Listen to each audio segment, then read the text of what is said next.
Well, hi there, everybody. Welcome back to Monte Carlo. It's Friday night, and we are having an incredible match here. I'm joined by last year's Monte Carlo Open champion and also a champion of many, many other tournaments, Steve Sachs from L.A., doing the commentary. And he's beating the crap out of me at gin in the meantime every morning. Not enough. Not enough. It's more than enough for me. When we broke even this morning, I was depressed. But we have ecstatic. But we have an incredible match coming up. It's a round of 16, and we have Sebastian Wilkinson, who's a grandmaster, arguably maybe the best player in England, and certainly one of the best 2 or 3 there, and an amazing player. And okay, we are not being joined by Steve Sachs. We're being joined by Joe Russell. Was originally planned, but I wasn't sure you were going to make it, Joe. So here you are. You're in time. Joe Russell, who is another buddy from L.A. Joe Russell usurped Steve Sachs by winning the Open this year. And, of course, Joe Russell is a world champion. And we have the honor of watching, as I mentioned, Sebastian Wilkinson play the great Akiko. Akiko Yazawa from Japan, one of the few 2-time world champions. And she is the only past world champion that's still alive in this round of 16. I made a stupid bet earlier that we'd have a repeat, and they almost all got knocked out except her and Sander Liloff by the round of 64, and then Sander got knocked out. So I have to have Akiko win to win my bet. So if I sound prejudiced, that's one reason. The other reason is she's one of my best friends, and we spend a lot of time together all over the world. Joe, any comments about this match? Well, both outstanding players, obviously. Akiko, a 2-time winner, trying to tie Jorgen for the only players to win it 3 times.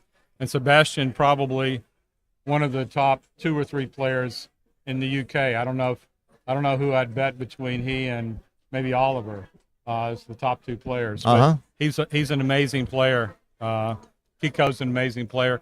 Should be a great match. One of these players will advance to the round of 8, and that in itself will be exciting. Now, here's what I think is interesting. You're going to see an XG feed here, and we've been watching Ryan Rebello. We've been watching Dana Nazarian, Kazuko. We're watching players play at 2 PR and less. Akiko usually doesn't play that low PR, but she is such a tough competitor and comes through at the end of the matches and never gives up and knows how to play the player. Just to give you an insight into what kind of a mind she has, one time she was a little bit bored in Japan a few years ago, so she entered the Japan Poker Championship. She read a book on poker and thought she'd give it a shot, and she became the poker champion for the country of Japan. It really wasn't her game at all, but she's got that kind of moxie. And that's the way she plays backgammon, with real great insights and reading her opponent and how to play. She may not technically have the same PRs. In fact, I would bet on Seb to outplay her PR-wise. Yeah, he's probably, I would guess, somewhere in the neighborhood of 3 half to 1 PR favorite. Yeah, I would say a 1 PR favorite, but I wouldn't make him a big favorite to beat her. No. Right now. Well, first of all, there's not that much difference between a half PR in a match anyway. I mean, if he plays 2.8 and she plays 3.3, that might make him, I don't know, 52.5% or something, so. Yeah, so 1% of luck might make it even. A 1% luck factor. So this is very big. This is a very big match. If you haven't been following us, we do play dice on checkers are no good. Legal moves are not part of this unless the 2 players agree. But often when they have transcription and you're being streamed, the players agree to legal moves and play that way anyway. And we play with the Crawford rule. When a player gets 1 away from winning, there'd be no cube.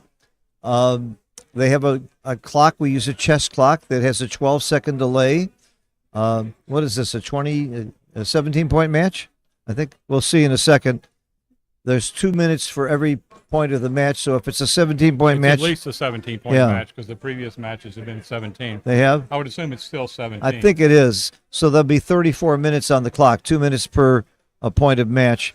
And thank you for the World Backgammon Federation for standardizing things, and thank you to those idiots that are willing to give up their personal time to be part of these federations and work so hard to get everything going. Are you one of those idiots, by the way?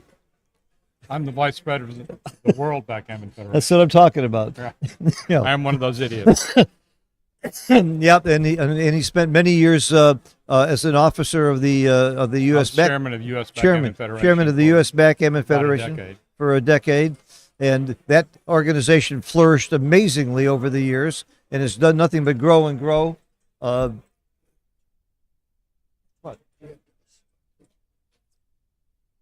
Herb Roman is too cheap to buy his own dice, so he has to come bother me in the middle of streaming one of the most important matches in the world because he has to have my dice because he's too cheap to go out and buy a $20 pair of dice. He asked me for a pencil yesterday. Yeah, that's the kind of guy he is. Herb Roman.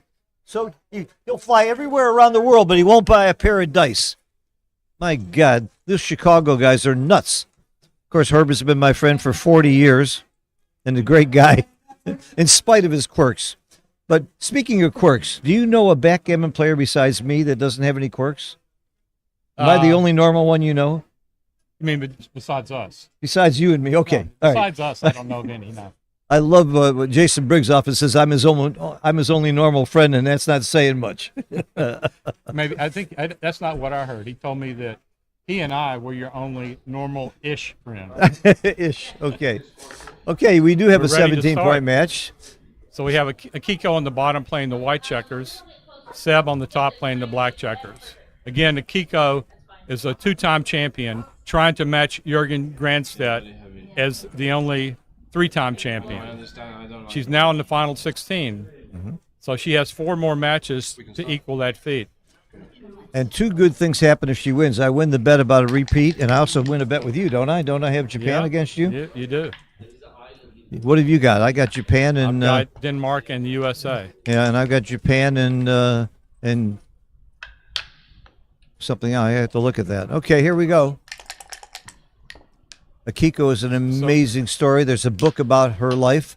She battled cancer, had very little chance to live, and won the world championship while she was going through chemo and everything else. It's an amazing story. If you saw the chess movie Queen's Gambit, that's fiction. This is a real life story. Double, but it's right for him to slow down and look. Okay. So far, I would say both players are playing a 0 PR. Well, you can see we got a stream. We got a stream. Okay.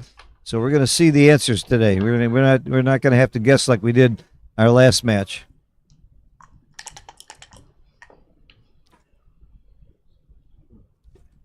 Isn't that a lovely roll? Now, how do you play it? I'm anchoring, but I don't know. It hits right by .011. It's so close. You could flip a coin. Very tough play. You could flip a coin. I would anchor. But I hope we would plus it a little bit because this is so close. It's so close it probably doesn't matter. .011 means very little difference, and you have to roll it out to really know. Now this is the kind of play that would change greatly at different scores. If you're behind in the score, you would hit for sure. If you're ahead in the score, you would anchor for sure. Absolutely. So right now at even, that's why it's even. And that's what I love about match play. It changes with the score, the checker play and the cube action. Steve.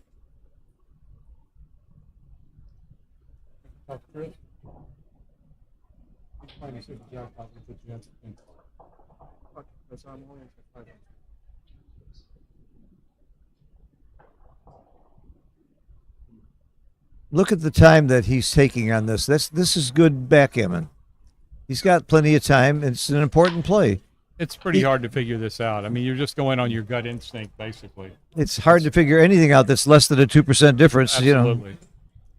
But it could be a big play. He doesn't know it's a 2% difference. It seems like a lot of time to think about a play when it's the first game. Well, when you're having that hard a decision, just make a play. Except you don't know that it's not a big difference. No, you don't know, but it's obviously a hard decision for him, right? Right. And he spent some time on it, right? Right. So make your choice. Make your play and save your time. Yeah, this is the first game. If it's the last game, I would take more time. You know, Mochi does the same thing. Mochi might take 4 minutes the first game on a play like this, and he gets down to 12 seconds at the end of the match. And I still think that's not smart, but He's going on 2 minutes on this play. yeah. Well, one of the first things to ask yourself is how big a difference do you think it might be? And this one happens to be small. They're having a little problem with the clock, looking for Tara. Tara is the solution to any problem. There are a lot of responses here. 3, 6, 4, 5.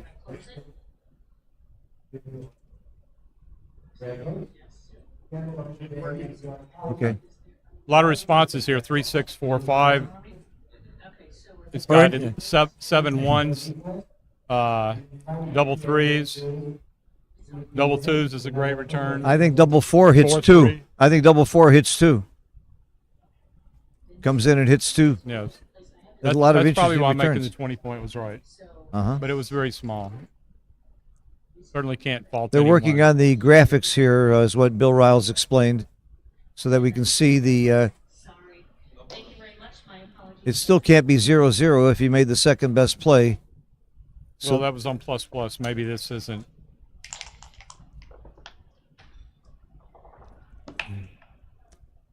Yep, there's that hit. As you predicted, you don't let your opponent live on your 5-point early in the game. I would not double here. And you would be right by a bunch. But you're also right to think about it.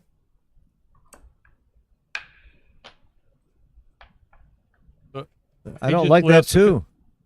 Yeah, he just lifts because he doesn't want to give her sixes from the bar. And he's got Really? a commanding position. It's the right play, and I would have come up from the back. And it's not. It would be a bad play to come up from the back. All right, that's a good, strong Now, anchor. She makes a 21-point. Doesn't hit, makes a 21. Yeah, it would be a big blunder to hit. It's just too She's got wild to hit. Too many blots. And this is a bad roll for him. Well, it's going to He's be a gonna hit. forced to hit. Yeah. Now Akiko looking to roll a 3 or a 4, preferably a 3. That's a bad roll. Still, he's a long way from a double. Not that long, 0.05.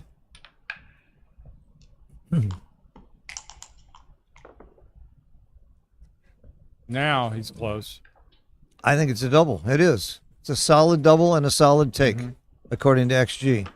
And there he goes. Pretty sure Akiko will take this. Akiko's not shy with the cube. No. She's going to grab it. She's And got a this lot is- of play left. Yeah. None of her checkers out of position. Got plenty of play from the midpoint. She comes in with on the 21 point. She'll be in reasonably good shape.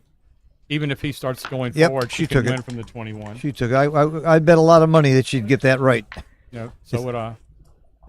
It's not a complicated position. We've been here many times. Come down.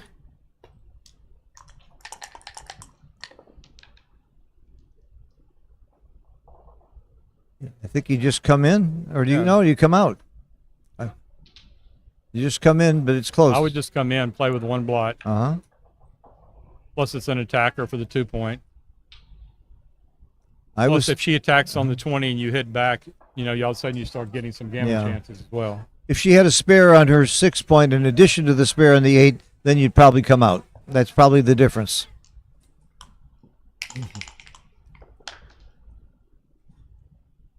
All right. And the 5 is obvious. And this is a big roll. This would be a very big 5. He got it. You got it.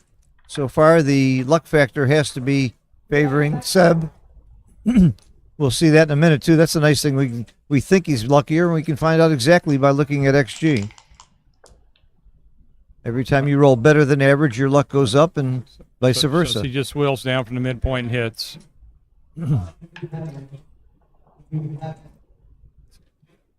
She's got to hit. Her game's pretty sick otherwise anyway.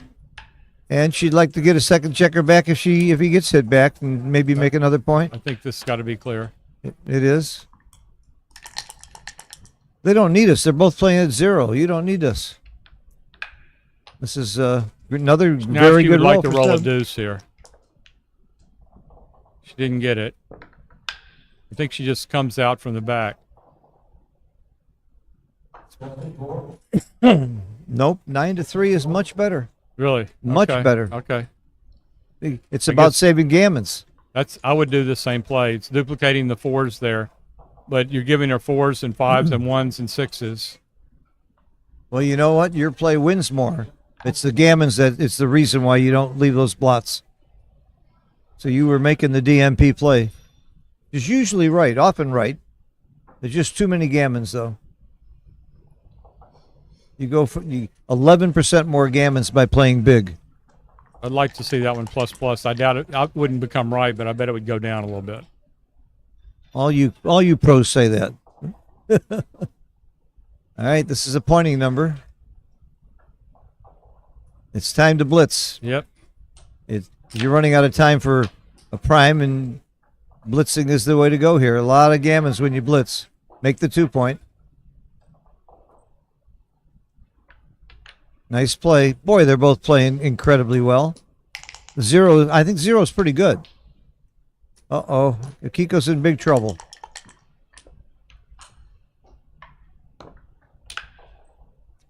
The 6 is clear. Is that the right one? Yep. It is, but it's close to making It's close. to getting another builder. I would have looked at that one a little longer. Again, it's that same situation we had last game. If they make the ace point, you like having the 7. Uh-huh. And you're pretty big favorites to cover it. If you knew they're going to roll an ace, you'd rather keep the 7. And if they're not, it doesn't make that big a difference. That's a lesson I learned from you last match. I didn't know the value of that so much, but with the ace point, the 7's got to be very valuable because it's 6 away.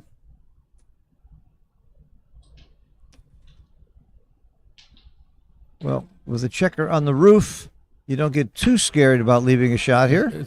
It's one blot, and she's got a blot on her 3-point. Even if she rolls the 4-3, he's shooting back at the 3 and 6s from the bar. Looks like the clear correct play to me. It's .002, so who cares? And again, that's not plus plus.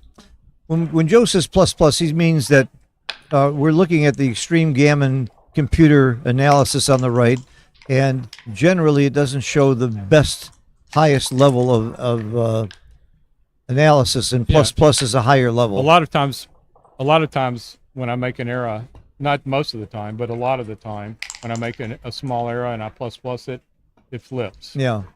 I always plus plus it if I have an error, and I leave it alone if it says I'm right. In the final against Uda, the Monte Carlo Open, XG came back, said I played a 3.1. When I plus the errors, it was 2.85. That's a big difference. That's a very big difference.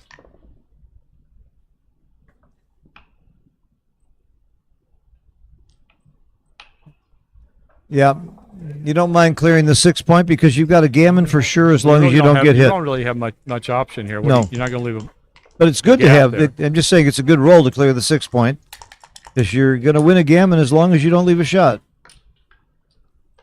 It's pretty much assured. And right now it's 6-1, 5-1, 4-1. That's it. Yeah, she might as well cover here. I would cover. You're not going to get backgammon here. If I got a shot here, I would like to have that point. Yep, no shot. Okay. Yeah, she must have made a small error there because she went to .27 after that play. I can't believe she's playing so bad. .027. That's terrible.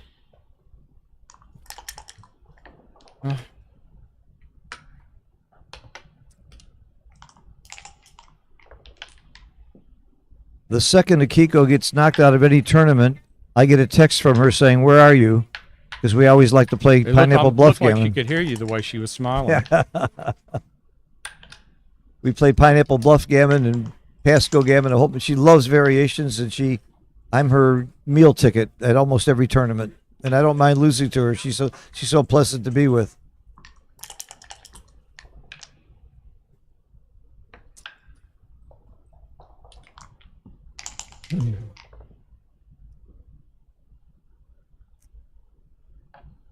I wouldn't spend too much time on any of these plays when you're 99% to get gammon. So you can see the luck factor is +225, which is a huge number for one game. That shows you that Seb was very, very, very lucky in his rolls. And the way it measures that is if you take the average roll. Let's say you at the beginning of your roll you have a 50% chance of winning. If you roll something that raises you 3%, then you gain 3% in luck, and it just works the same. And if you roll something that drops you 2%, you drop 2% in luck. So it's really a very good mathematical guide. However, one thing I think is wrong is rolling a good roll on the last game, to me, is 10 times better than rolling a good roll in the first game, and they count the same.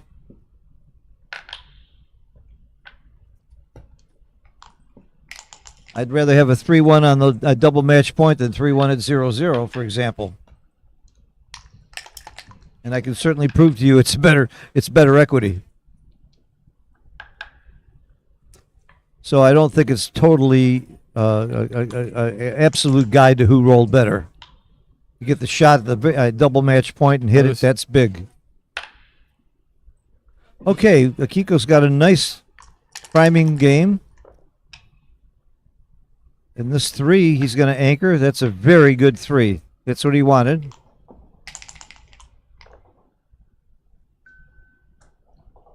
This is not easy. I think she just runs out from the back. Because every other option looks even uglier, but there is another option that's close. Coming to 13-9. Look at that. No, yeah, that's good. It's a good play. But there was sliding the 9 wouldn't have been bad. You get hit, he has to give up his anchor.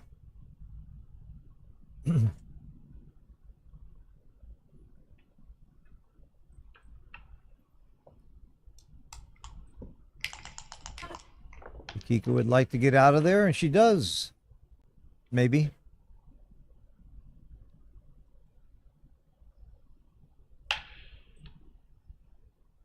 She found the top play again. Very good. Boy, are they playing great. It's early, but they're playing great so far. This is what we expected. This is a tough play. What? Yeah. Supposed to break the 7. So he's going to be up 2 pips after the play. I think he just breaks the 7. Yeah. Yeah.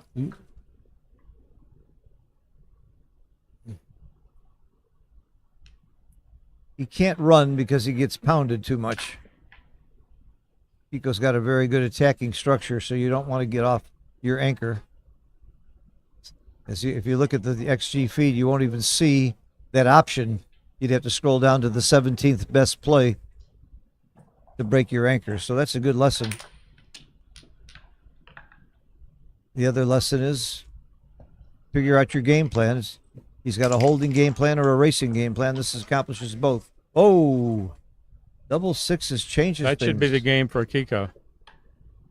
Yeah, it doesn't leave a He shot. needs to roll a big number here, or else the game's over. She's not only up in the race, she's got 2 landing places. Well, she's only up 8 pips. No, wait, this is not over necessarily. I thought it was more than that. No, the race is too close. Is that right? I think so. Yeah, look. Yeah, it's the race is exactly even. Okay, so game's not over. There's a good rule of thumb. If your opponent's on the 4-point or higher, the race is the most critical factor of all. You can't double unless you have a decent lead, at least 10 or 12%. I must have looked at the lead wrong before. Uh-huh. When he rolled the 6-3. That doesn't take away from how good that double 6 was. That really helped Akiko a lot. Oh yeah. Getting even in a race where she was behind quite a bit, obviously. She didn't stop to count pips. She doesn't have to. She's smart. She was pounding pips. I guarantee she was counting the pips while Seb was making that last play. And that's a very important lesson. When you play with the clock, use your opponent's time. Don't just sit there daydreaming. She was counting the pips. She knew that was the critical thing to do. Another thing you should do is once you get the count at this stage of the game, keep a running count. Right. Don't stop the count a second or third time. Right. Just keep a running count from this point on, because Akiko is inching towards a double. As soon as she gets a sufficient lead, she should double if she ever gets there. They're both playing very well. Yeah. Akiko 181 and Remind Seb me- a .29. Remind me between games to show you John Hagen's trick. You may know it when you're keeping a running count. It's one of my favorite tricks. In fact, I taught it to Art Benjamin a month ago, and Art had never heard of it, and he added it to his repertoire. Very simple. If you hit somebody, that's when it gets complicated. Whatever point you hit from is how many pips you gain. If you hit from the 24, you gain 24 pips. If you hit from your 7 point, you gain 7 pips. So That's really great. helps you keep a running count. Sure. Isn't that a great tip? Yeah, that's a great one. And Art Benjamin, Mr. Math Magic, didn't know that. I'm not making fun of Art. He knows everything. But that's just such a great tip.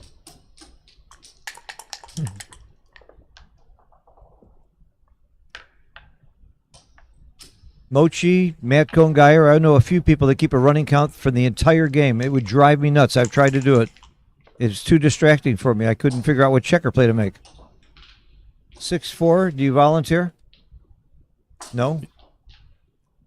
It's close, though. Hey, look at that. Volunteer is only .015. So I think I asked the right question.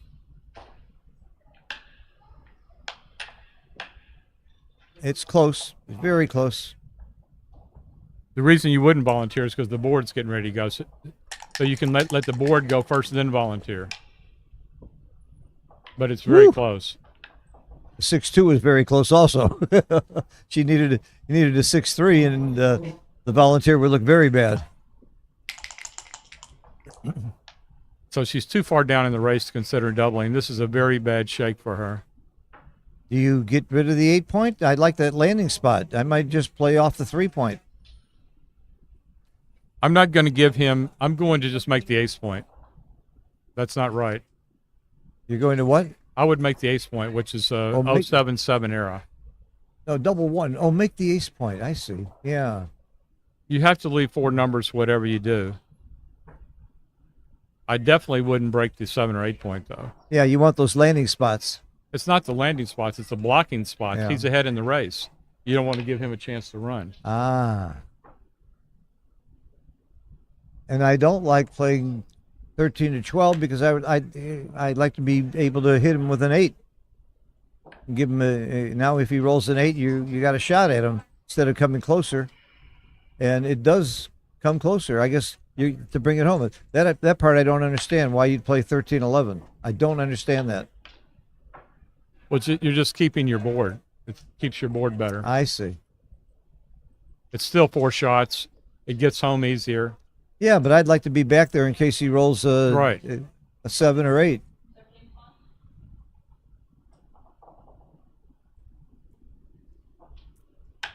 The advantage of this is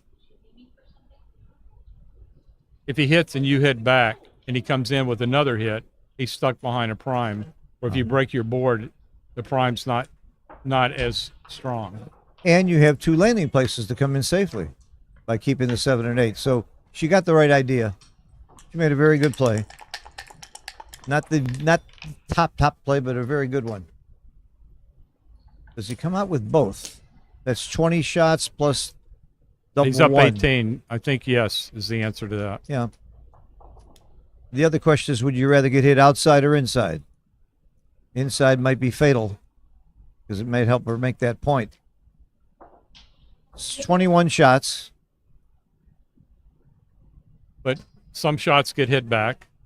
He's not going to crack on the hit back. He's got the right idea by a lot. Here's what surprises me. Look how big it is to come out with 2 instead of 1. It's a huge. Well, she's got almost no bad numbers. She has Nice play. like 6'5", something like Yeah. that. She has very few bad numbers. We are watching 2 great players play greatly, and she has to hit because of the race. And lift. And a 1 or a 4 is pretty big here, but the 1 would be huge. Double 4s is still pretty good. Now she's forced to hit. She can't just let that checker go. And hit she does in a beautiful way. This was a double. She missed it. She didn't even take much time either. That's surprising. That she wouldn't stop and think about it. She was so far behind in the race, she didn't, but she had to realize that almost every number there either points on top of him or hits and makes the ace point. Picks and passes. Yeah, she really should have taken more time. That's her first real blunder of the game. She lost her market as a result and ends up winning 1 point instead of 2. Or maybe, who knows, with the Wasn't technically a blunder based on XG's definition of blunder, but it's technically a blunder based on world-class players' definition of a blunder. Even if it's a .02 mistake, it's a blunder not to stop and think about it. Absolutely. Okay. Hard to hear, Joe? Okay. Thank you. I don't think it's that important to hear Joe, is it? I mean, do you really care if you hear Joe? You got to hear me. Tara, they say it's hard to hear me. I don't know if you can turn the microphone up a bit. No, we're speaking. We can hear you now. I wasn't ever going to tell him. Thanks to my buddy Ray Lightburn from Bahamas. the Great Exuma Island in the Bahamas. I'm going to be going there in a couple of weeks. Give a lecture at his club. He's got 40 people every week at a little place called Great Exuma Island. Nobody's ever heard of the place. He's got 40 backgammon players every week. Wow. That's amazing. And they had me come lecture a while back, and I'm going to go again. You mean they had you come and you're invited back? It's happened once or twice, Joe. Bill is one of the... Wait a minute, start all over. Don't say one of the. Whatever you're going to say, get rid of that part. Bill's one of the most interesting and knowledgeable lecturers in backgammon. And most personable as well. I may be the most fun lecturer. I don't think I'm the most knowledgeable at all. I said one of the most knowledgeable. Yeah, no, but I don't. The most fun, I'll go with. I'll, one of the most knowledgeable. Okay. I don't know how knowledgeable I am, but I know I'm fun. What would you rather have, fun or knowledgeable? Fun. Okay.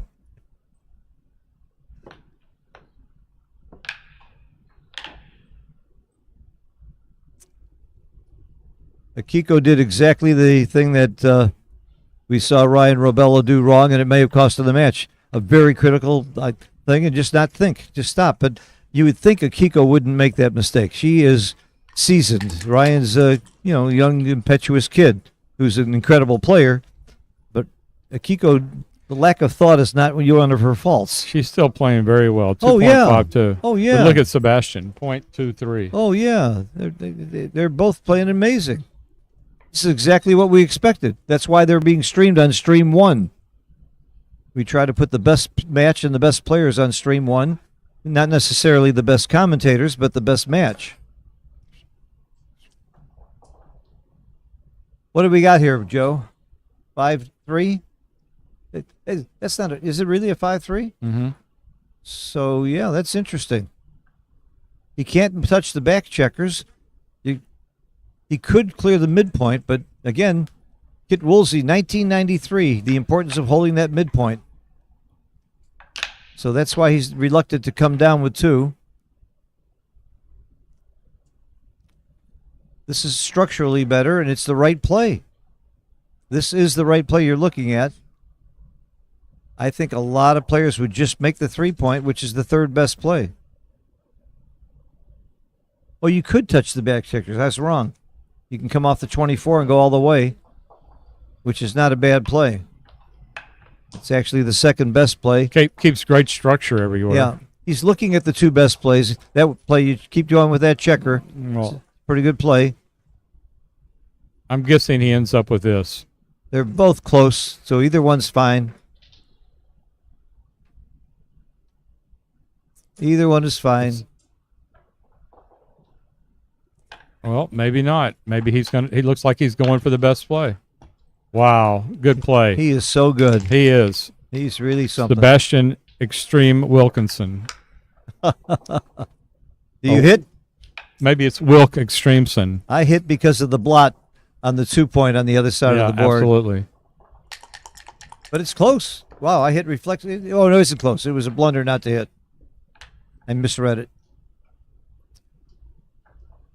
She can't cover. She's still happy she hit. He can't cover. She's got some good rolls here. The It's very, very big for Akiko not to have gotten hit or not to where Sebastian can't cover his blot. Coming out is not the right idea here. It gives Akiko way too many numbers that hit and cover. She gives her too much counterplay.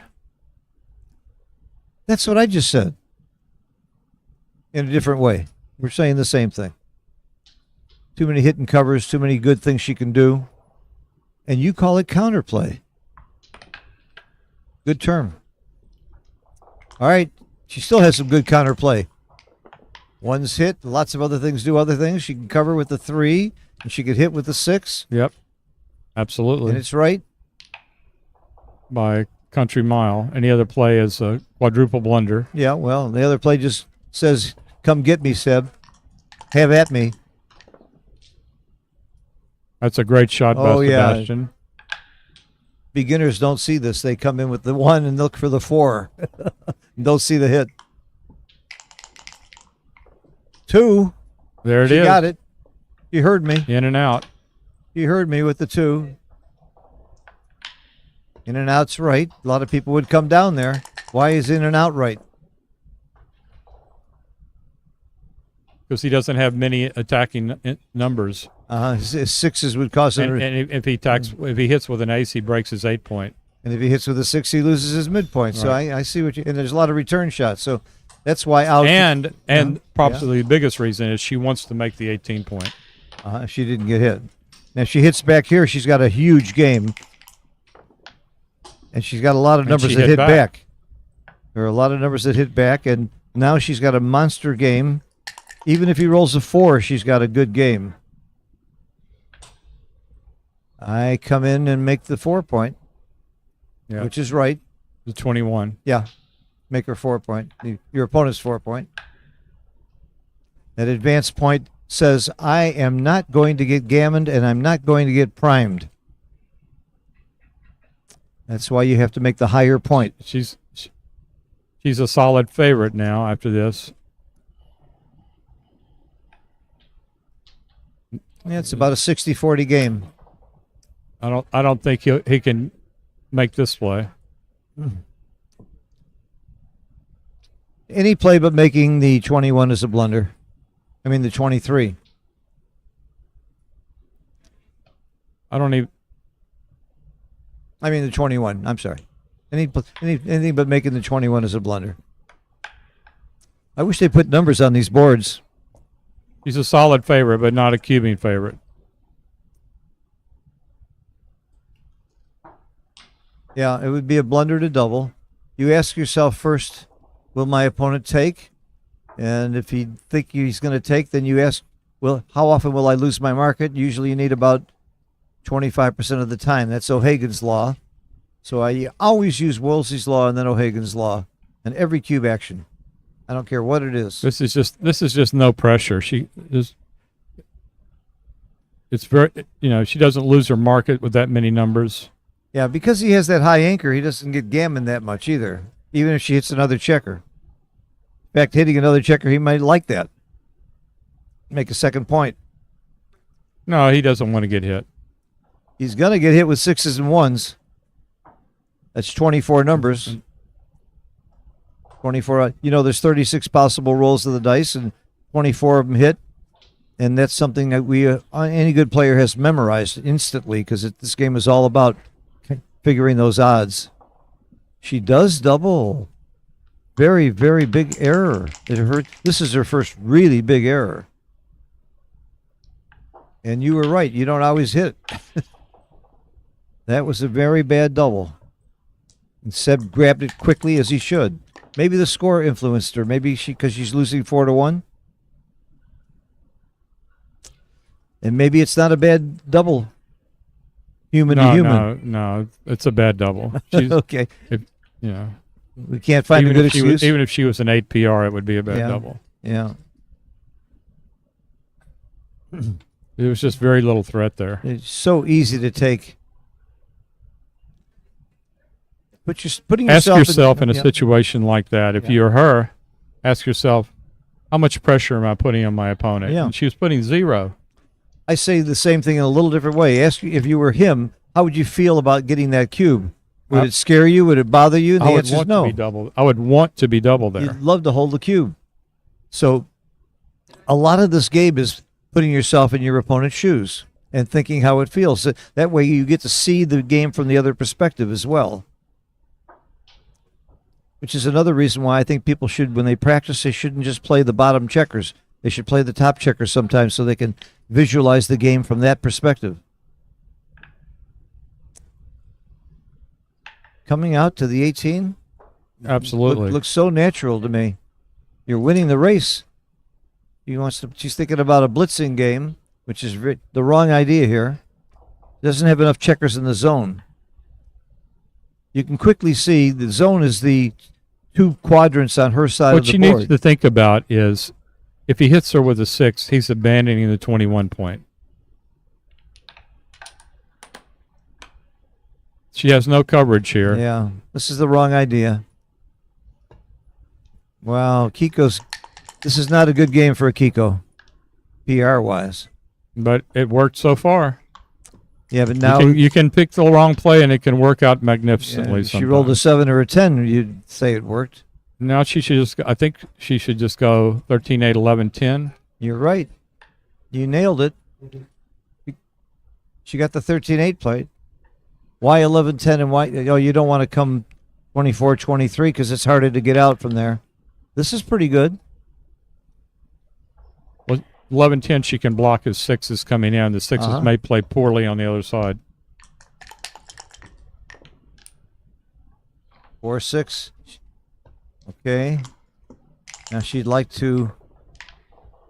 She got it. She can hit outside, which no, she can't hit outside. I'm sorry. She can't. Okay. She can't cover. She can bring 2 down, which is the right play. Yep. So now the 6s may pay off, a 2-6 or a 4-6. So making a point 6 away is a pretty valuable thing to keep. Well, especially in mind. when he's so stripped on the other side. That was a great shot for him. Sebastian just rolled a very good number. Akiko under some pressure to come in. Oh, a great shot. Hits and switches. Look how quickly she found the switch. That's a play that amateurs often miss, the switching plays. Putting that second checker up is big. Now she can pick up another checker. She'd like with to a roll 1 or an 3. ace here to put a second checker on the bar. Ace or a 3. Or double 5 Well, doesn't double do 5's a great roll, though. You start out by making the 3-point, don't you? No. Look at that. No. Look at that. I think you used it just to bring checkers around. Wow, I'd have made the 3-point and then look for other plays, and she did too. It's not bad, by the way. It's less than 2%. She's turned this into a blitzing game, and that's a great roll for Sebastian. That was super roll. We're talking about how badly Akiko played this game. She's still playing 4 PR. This is not world class, but it's still good.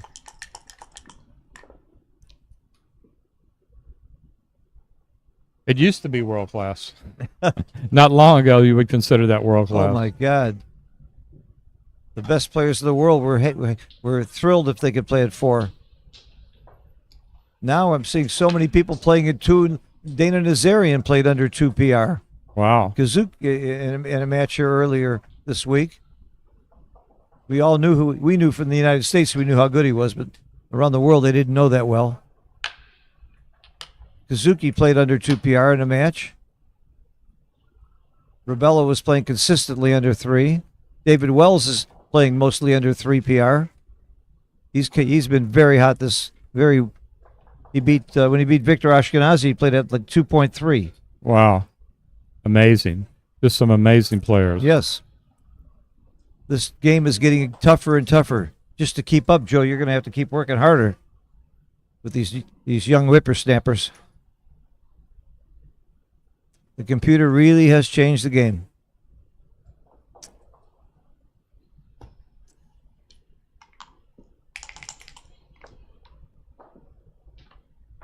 Good roll. She would like to hit, but this is good. This is good. Very good. Very good. She didn't want to in and fan. out. That's what she didn't want. That might be better than hitting. 'Cause she's So already got he a makes nice the race. point in case he gets a fly shot. He wants to have the 4-point board. Yeah. He knew he wasn't getting any fly shots. He may have slotted the 4, but he may get a fly shot coming up.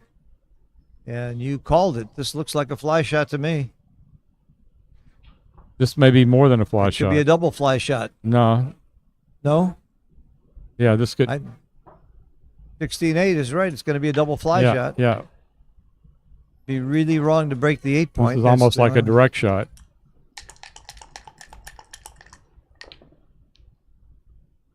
And you see the 1, you know she's safe.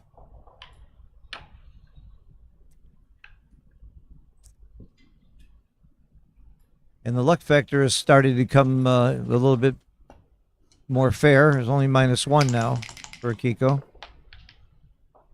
That cleans up one of the blots and leaves a 7.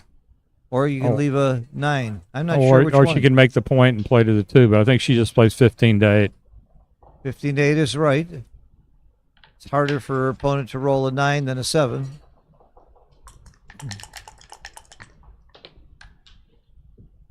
Of course, I was expecting a 9, weren't you? Always seems to be that way. This is a good play. He doesn't want to crash his board. He's got to come out, keep those anchors.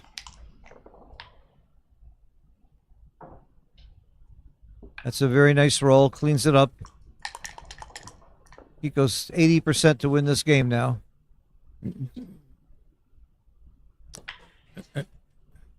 With a few gammons thrown in. Which means that Seb would almost have a take now. That's how early that double was. No, he's not close to a take now. Yeah, only 20% and some gammons. It's 19.3%, oh, okay. and he gets gammon 8.2%. Yeah. But that was a very your point is still well made. Even at this point, when he's got a medium-sized pass, a lot has gone right for her to get there. My point was perfect, except I exaggerated, and that's what I'm supposed to do. My name is Phil Simborg. My middle name is Exaggerate. That's why I'm here. You know, I'm going to overemphasize things. Come on, Joe. Call a spade a spade. But thank you for correcting me. It wasn't close to a take yet. Now, you remind me of one of my favorite sayings. A man can be a fool and not know it, but not if he's married. So I can be a fool and not know it, but not if I'm sitting next to Joe Russell.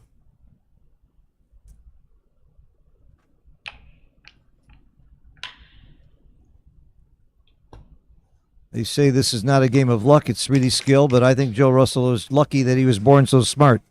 If that's not luck, I don't know what is. He's one of the best backgammon players, but his number skills outside of backgammon are up there with the best of them.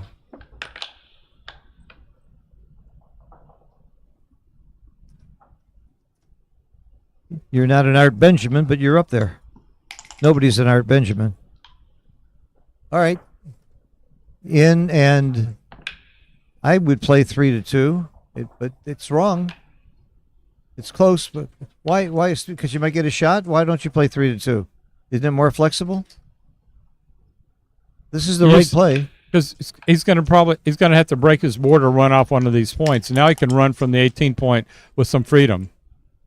He was unable to. Yeah. But she couldn't let him run with an ace or a 3 without having to swing at that guy left behind. Oh, look at this roll. This is not necessarily a great roll for Akiko. No, it was a bad roll. She's more likely to leave a shot now. Seb. This is very hard to get home without a shot. But there's some pick and pass. pass. But that does it. Yeah, pick and pass and make it. That's her best. That is her best, unless he comes in hitting. Well, we should have, barring the unforeseen, a 3-4 score at the end of this game. Uh-oh, this could be the unforeseen. You're foreseeing the unforeseen. I like clearing the 6-point. There's nothing else. That's why I like it. There is nothing else. You're right. That was a very, very bad roll for Akiko. Now the worst. Now we got to see what happens. Worst roll. And he missed. Okay. What's worse than leaving a shot? Missing it. I guess double sixes might have been. Double sixes was probably worse because it left more shots even though it kept a board, but it left more shots. Only a very mean person even sees that, Joe. You're really a meanie. I would never have thought about double sixes.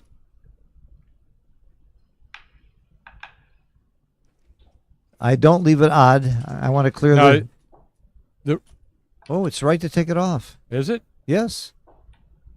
By .011. I would have made this play. It's right to leave it odd. I don't know why. It's obviously it's for the Gammons. It's almost the same number of shots, but isn't that It's for double the jeopardy? Gammons. Yeah, It's for the Gammons. It's for the Gammons. You only Go from 1% to 3%.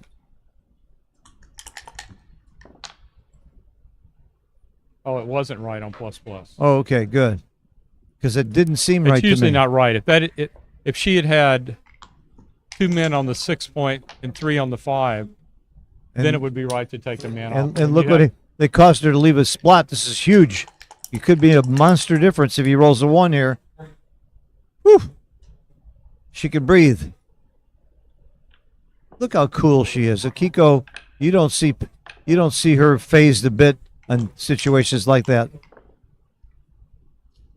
The last match, every time Ryan Is she Rebello, coming to Jamaica?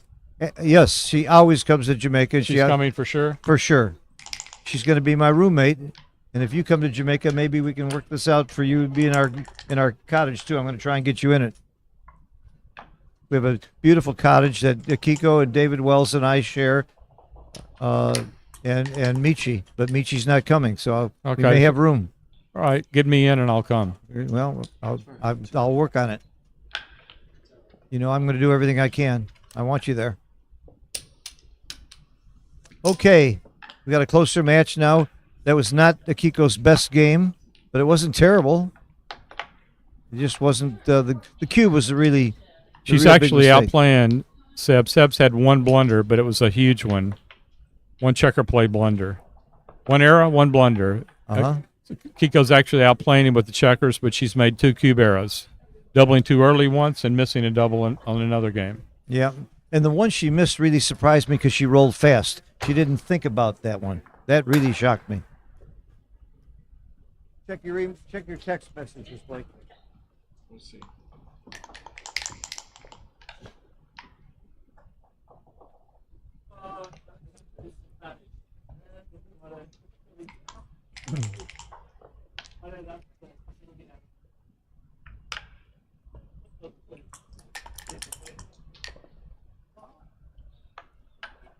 Nice roll, double twos. There's always a pretty roll early in the game, making 2 points.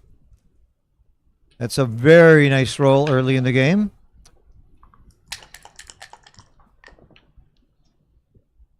Followed by a nothing. Well, come up. It's nothing bad. It's not bad. Keeps his structure, prepares to escape. Yeah. It's not bad. Clearly the right play.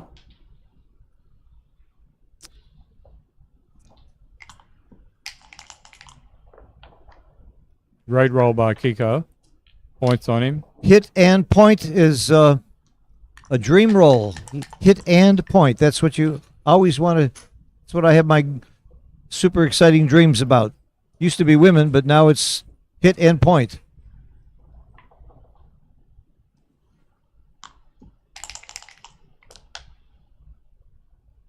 Well, there's a end point. She made a great point. And he copies her. We may see a hit here. We may see a hit here. No, we're not. I think I'm just. Well, my reflex was to come into the 5. It's very close. This is my play, but it's slightly wrong. Very, very slight. No, Plus, it's right. It turns out to be right. I'm a plus kind of guy. You are. I am. I would have made your play as well. It just reflects it. It just looked right. You don't give her a whole bunch more. Give him a whole bunch more shots. This is far from a double, but he's thinking about it. He does. You know, I can see the double here. You make your bar, you lose your market. You make your bar with 6-1, 6-4, double Probably 4, if you had a double man 2. on the 13 was on the 6, then you'd have a solid double. But here, no. You know, and if you didn't have that checker back on your in her opponent's inner board, that's a double too. If you had of her course. closed out, you'd probably have a double as well. Or actually, it'd probably be too good then. I love your sense of humor, Joe. I'm supposed to be the color here. You're supposed to be the straight guy. Come on, you're upstaging me here by being funnier than me. I guess that's not too hard. I can't be the funniest guy every time. Have I told you lately how much I love you and how much I appreciate all you've done for Backgammon? You've Yes, worked so hard for the associations and everything else, and you're continuing to do that. I just think you're so great for the game. Well, thank you, Phil. The feeling is mutual, and you're my hero. Thank you.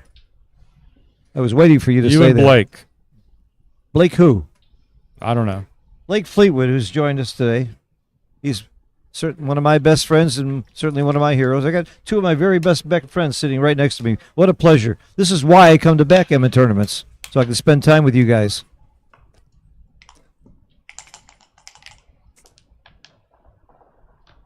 It's not about the money at all. Yeah. Just got a hit here. Anything else is massive. There's blunder. no play B. You just can't let him have all of this whole roll. No. No. Please don't look at this.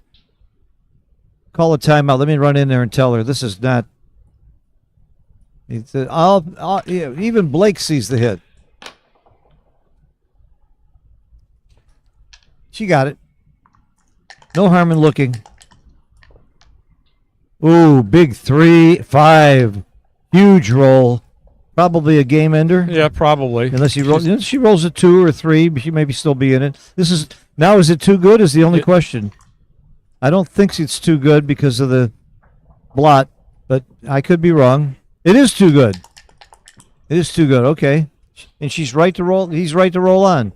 He's very smart. It was obviously a pass. And anytime you think your opponent's passing, then that's the first question you ask. Am I going to win so many gammons that maybe I'm better off just playing on? And Seb came to that conclusion very quickly and correctly. Are we privileged to watch this kind of backgammon?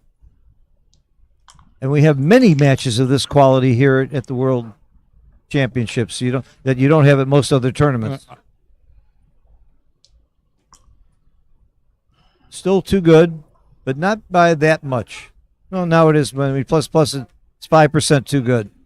That's significant. He should roll on. You ask yourself, how many sequences are there where Akiko would have a take next time? Even if she rolled a 1, would it be a take?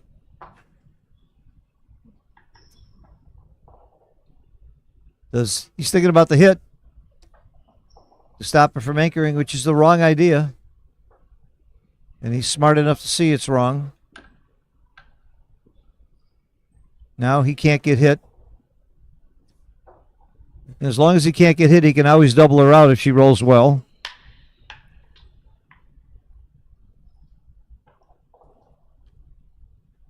That was the right play. It is the right play. Not leave a shot because he can just double her out if she comes in. If she rolls an ace. She would like to. I think you move up with that back checker. I think he doubles now. Yeah, I think you move up with the back checker, and you do. And it doesn't matter. Any play she makes is double pass, no matter what play she makes. That's why the differences of all the plays are the same.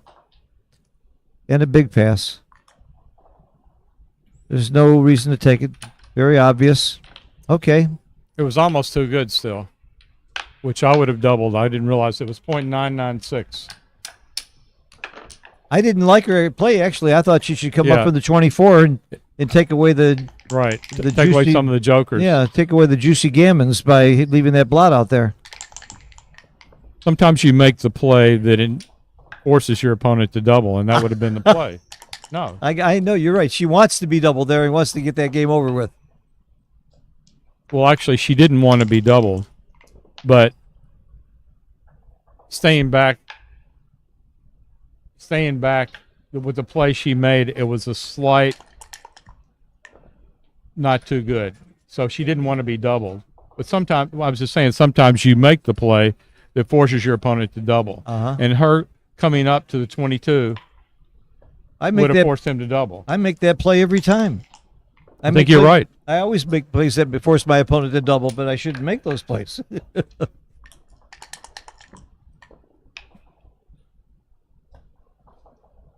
My point being is that position was either slightly wrong to play on or right to play on, and she couldn't read that exactly. Yeah. By coming up to 22, she ended it. If it was right for him to play on, he couldn't play with the other play. He couldn't play on with that play. So she gave her opponent a hard decision, is what you're saying, in another way. She made it hard for Seb to figure out what to do. Oh, look at this. Very good double, and it's a big, big pass. Very quick. Change the score, please. And she does. All right, very close match. Very, very well played. I only have one major criticism of Akiko, and that's when she rolled fast and missed a double. Now, the point I was trying to make on the other position was she had to know that it was either too good. She had to know it was a pass either way. She had to know that it was either too good or slightly not too good. And by coming up to the 2, if it was too good, if she didn't come up, it might be too good. If she came up, it absolutely was not too good. So she had very little to gain by staying back and something to gain by coming up. And you think she read that all in the 4 seconds she took to make that play? I don't think she read that because she didn't make that play. I see what you're saying. Okay. Okay. She should have taken 6 seconds and come up with that idea. But that's so devious, Joe. I don't think she's that devious. Yes, she is. As a matter of fact, we play a game called Pineapple Bluff Gammon where you can bluff and lie. And one time we were playing with her, and she completely bluffed me on a 64 cube. And I said, Akiko, that's the first time I've ever thought you really lied to me. And she looked at me and smiled, and she said, it won't be the last time. She's so cute. She is very cute. Her English is not that good, and she's shy anyway. I don't know if she's shy in Japanese, but she is shy, I think, partially because of the English. But when she opens her mouth, everything she says is clever. You got to shut up and listen to her. I think she's shy. Yeah, I think in she's general. shy. Well, part of the culture is she's supposed to be shy, Right. and that's in Japanese. The ladies are supposed to take the back seat. In fact, she keeps saying her husband's a better player. I'm not sure that's true, but she better say that. I think it's part of the culture. He's certainly a great player, though. His name told is me Hero. the same thing. My husband's better than me. Yeah. And by the way, her husband, I do know, Is a very good player. not only that, mathematically, I think he's up there with you. Because when we are, how many shots with 3 dice can you roll a 9? He can tell that answer in like 4 seconds. And that's not an easy thing. No. And it would take, I bet you it would take you 20 seconds. It might. Yeah, with three dice to roll a combination to get you a 9. He did it in like 4 seconds, and I thought he just made the number up because it was so fast. Then I checked it later on after spending a half hour on it, and he found out he was right. So what a couple. They got to be the best playing couple in maybe the history of backgammon. Well, you got Rick Barabino and Mika Lidoff. That's a hell of a couple. You got Arena Litzenberger. Yeah, that's a couple. That's quite a couple. If I don't say Paul and Mary Franks, I'm going to get a horrible email. Let's take some questions while we're here. All right. Is Phil a New Yorker? Well, he's a part-time New Yorker, right? My bottom half is New York. My top half is Florida. But I am opening up a private club in New York, 7 Spring Street, and I'll be spending a lot more time there. And I've got this silly friend that lets me stay in his apartment all the time, so I've got a free place to stay in New York. My buddy Blake, right on Park Avenue and right on Central Park West by the tennis courts. So I go to New York a lot. But if this club really takes off, I may be moving to New York and may be there full time. But I love my tennis every morning in Florida, and I just bought a convertible, which is going to be more useful in Florida than New York. Alex Ashagian says that Akiko's even more shy than Phil. Well, we're speaking of Alex. There's another guy. I've listed several people that are doing a lot to promote this game, aside from Joe Russell. He's one of the posts that he makes and the videos that he's making. Here's a doctor that's taking away.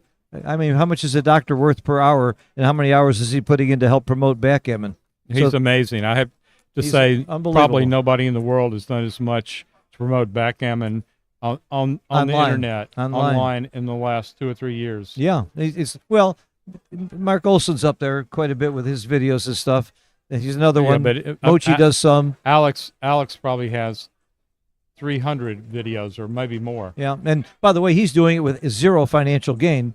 I mean, Mark Olson's going to, has Backgammon Galaxy in this tournament and has some reasons to promote the game and promote himself. By the way, I'm the same way. I help to promote the game a lot, but I give lessons and lectures, and it promotes me when I promote the game. So if you're enjoying the commentary, be sure to hit the like button, because we want our sponsors to see that people are enjoying this. It also helps the game. By the way, if you have Backgammon Galaxy, if you don't have Backgammon Galaxy, get it. It's fun, and you can see your mistakes right afterwards, because we have licensed XG to Backgammon Galaxy, and you'll get an XG analysis of every move and every play. And if you have the Backgammon Galaxy, every day of Monte Carlo, there's a new 10 position quiz that you can take. And actual positions that came up during the Monte Carlo. That's really fun. I took the first 2 days and found it very challenging and interesting, and I learned some stuff. So just keep testing yourself over and over again. Thanks to Ali Seaton-Belind, who is, I think, playing on the other screen right now.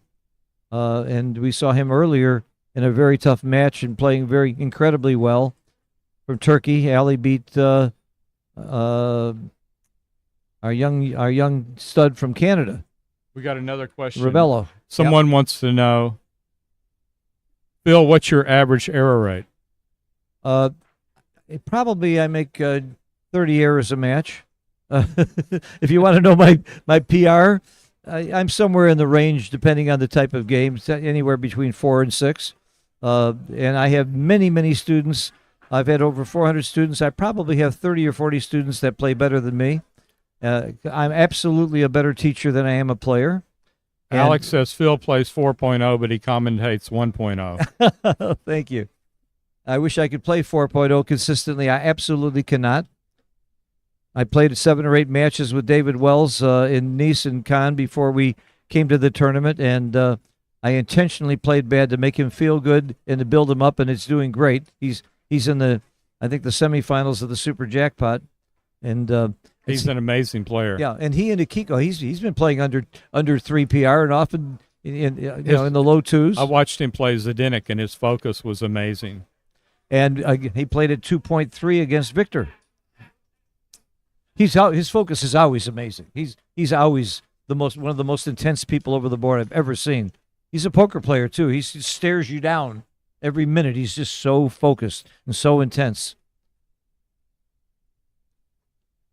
We spend a lot of time together. We travel together. We room together. He's coming to Cyprus with me. He's going to be my roommate in Cyprus, and he's coming to Jamaica. He'll be my roommate there. Frank Frigo may be joining us in Cyprus too. He's thinking about, in Jamaica. And of course, I say there's not many tournaments where you see this class of players over and over again. You've seen it on these streams. We're watching people consistently play in the range of 3 PR and even less. New York is another tournament that draws really, really top players. Joe doesn't make it as often as he should because it's from L.A. and it's a long haul. But that's another tournament if you really want to see top players and a great destination. I never missed the New York tournament, and if I didn't say that, I might get locked out of my apartment because Lynn Ehrlich is my roommate, my buddy, and she runs the tournament for 19 years. She calls me her insignificant other. And as I left town the other day, I told her I was going to be faithful to her while I was traveling. I'm not going to argue with anybody else.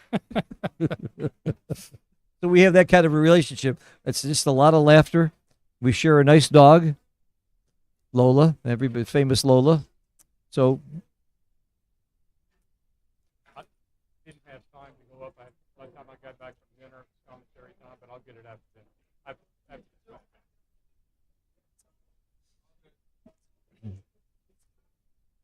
Okay, breaks are supposed to be 10 minutes. This is getting close to 10 minutes. And you know what? I won't name names, but somebody took a lot longer. We called Arda, and Arda said, you got no more breaks. Arda's a very appropriate, good tournament director who makes people play it properly, and it does it in the nicest way. And I have to tell you, I think most of you know by now, I got sick the other day. I had a artery in my lung that was leaking. I wanted to keep playing. Arda and David Wells said, "There's no way in hell. Forfeit your match." They made me go to the hospital. So I went. The doctor said, "It's a good thing you came because you could have died if you didn't come here." And they took care of it right away, and I was fine. Next day I was back, and the next night I was doing commentary again. So it wasn't serious because they caught it. And I have to thank Arda and David for being good friends and making it's probably why I'm still sitting here today. Let me move this a little closer. Sure.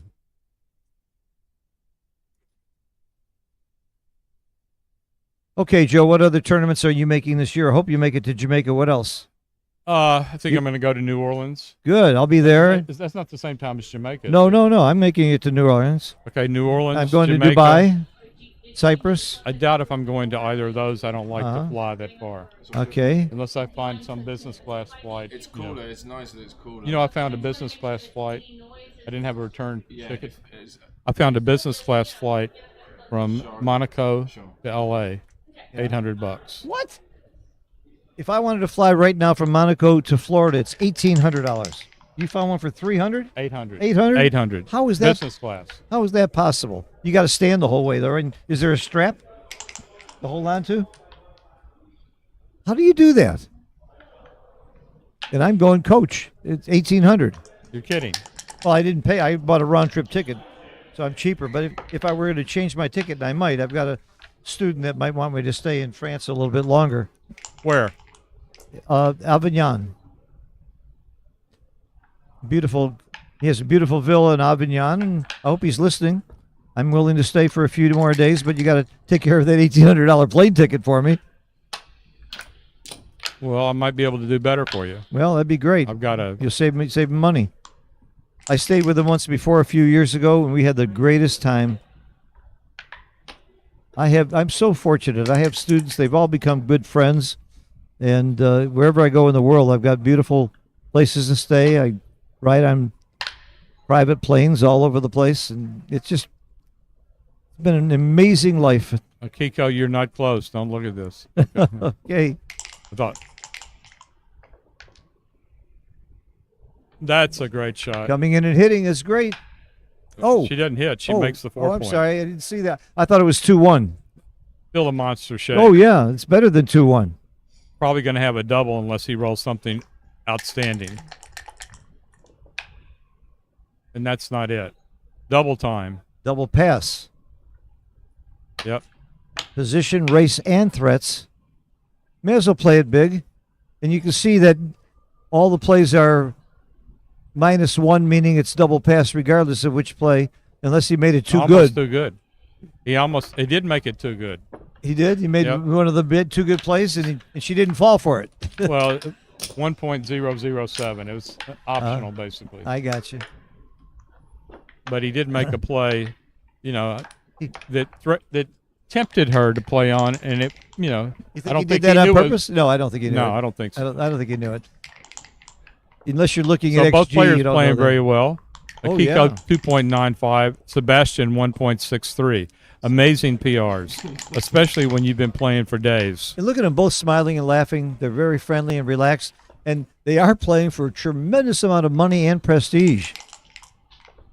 Sebastian is one of the more laid-back players in backgammon. I've seen him very intense, though, over the board, too. You watch when things get But he's a tough. tremendous sportsman. Oh, yeah. He's a tremendous guy. I have one bone to pick with him. It really made me mad. We're in Cyprus, and we decided to play a little tennis, and all he had was flip-flops, and he went out and beat the hell out of me in flip-flops. I found out later he played college tennis. I mean, I'm a pretty good tennis player, but not in that class. So he's not only a better backgammon player than me, he had to prove he's a better athlete. Of course, he's a couple years younger, too. You mean a 40-year-old ex-college player is better than an 80-year-old non-college player? Right. I was a college player. I was a walk-on at the University of Texas for 1 hour. For 1 hour, and I walked off. I saw how bad I was because I was a pretty good high school player. I won doubles, but my partner was turned pro. But a week later, Cliff Ritchie, Some people might know that name. He was my partner player at the Highland Park High School in Dallas. He turns pro, so I think, hey, I must be damn good if I can play with them. And I go to University of Texas. I was nothing. Well, that's when I took a up strong handball. Division I program. Yeah, that's when I took up handball. I became a handball player, then a racquetball player. I am in the Racquetball Hall of Fame. You saw that. You questioned it one time, and I showed you the evidence. And I'm in the Real Estate Hall of Fame. I'm in everything but the Backgammon Hall of Fame. And I predict that will happen soon. It would be a wonderful honor if it happens, and if it doesn't, every year. I'm sure it will happen. I Well, just hope it happens within the next year or two. I hope it happens while I'm alive, so I can. Because I wrote the speech 12 years ago.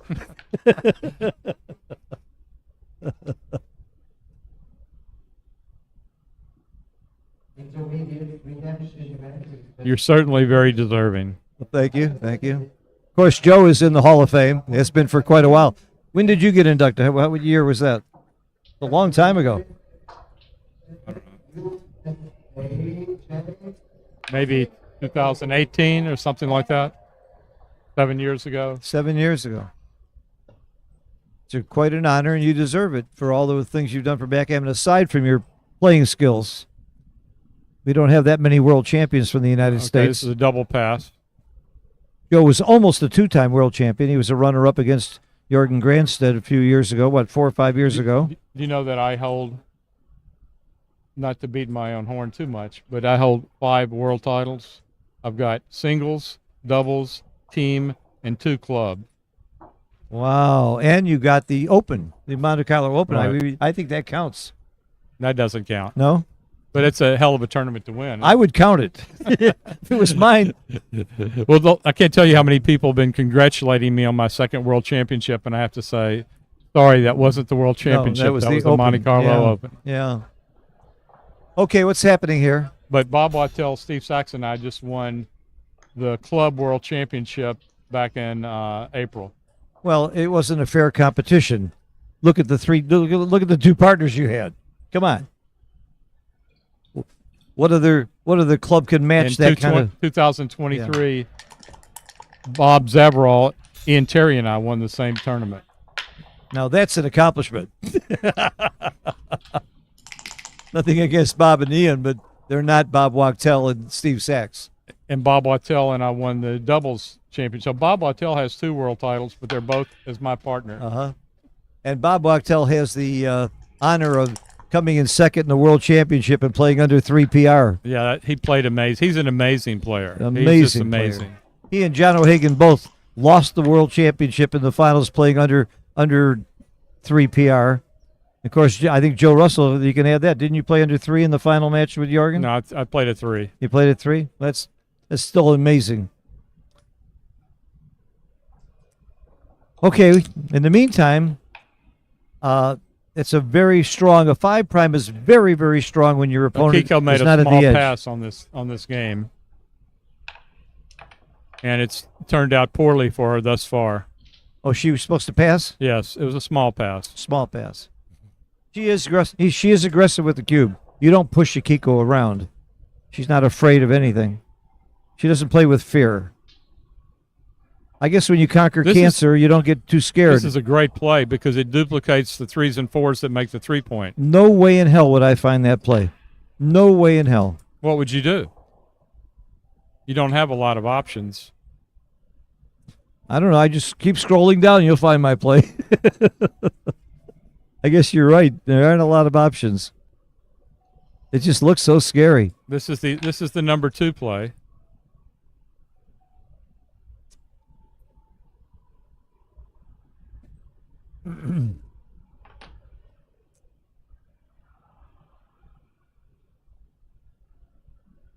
And by the way, it's number 2 by only a little bit. And that's not plus, so it's a very good play. This is probably the play I would have made to keep my structure. Try and get him to crash.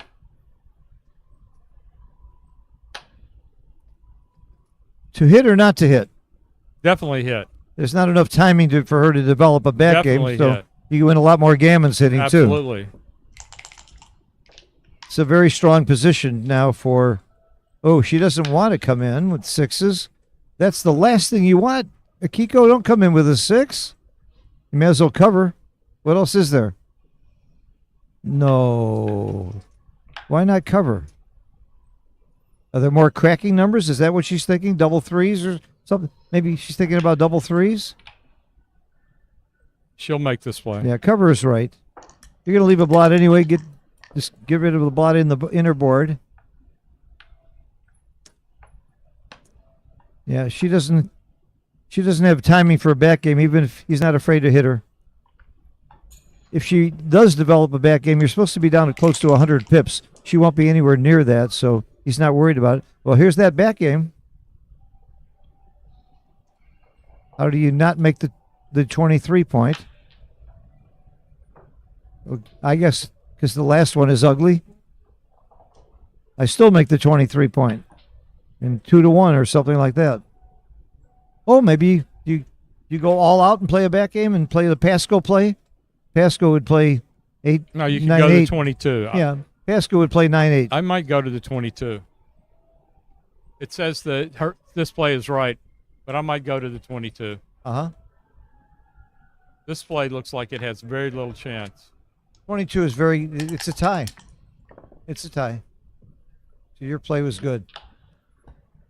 Yeah, this is an untimed back game, which is terrible. Very little hope for Akiko here. Wins the game 11% of the time and gets Gammon 44% of the time. This is the wrong idea. She wanted to make the 4 point. 6-1 was 6-1 was a massive blunder, I believe. You don't want to make the ace point with this game. She could have just made the 4 point. She played 6-1. Yeah, and she didn't take too much time on it either. I think she's a little depressed about this position. She figures she's really in big trouble anyway, no matter what. But you still got to concentrate on every play. Yeah, she went from a 2.5 PR to a 4 or something. So they had to be a big blunder. I think it was like 1,000 or something. Really, I'm surprised it's that big. I'm not sure. Because everything looks disgusting.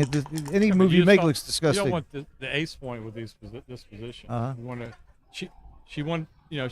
She hopes at this point to have made a good board and to run off the 23 point. She hopes he rolls double 6 or double 5, and maybe she has a game. No, even that's her then, only hope. Even then, she doesn't have a game.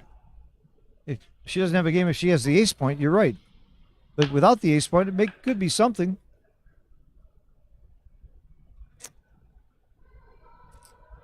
Well, we predicted at the beginning that play very long. Yeah, we predicted at the beginning that her PR you talked would not about be as good Ryan as 7. Revelo earlier not studying. She should have studied that 3-2. She could make the 4 points. A nice point. It's also clearing the outside point, starting to clear the outside points, which she wants to do. She doesn't want to crush her board. And it's not like her. That's not characteristic of her to do that. She is a studier. She doesn't miss plays like that usually. So is she tired? Or just missed it? You know, it's hard to be sharp in a game where you know you're being slaughtered. It must not have been as big an error as I said, because her overall checker play errors only totaled 590. So it certainly wasn't 1,000, but it was a big error. It's hard to be sharp in a game where you just know you're dead. You have one goal in this game, and it's not get gammoned. There you go. I like that. I like that. I don't know if it's right, but I like it. I think it's right. It is. It is right. You want to be able to run. You want to be able to run off without losing your 2 point, without losing the 2 point, or the 23 point. Yeah. Even though you risk getting pointed on.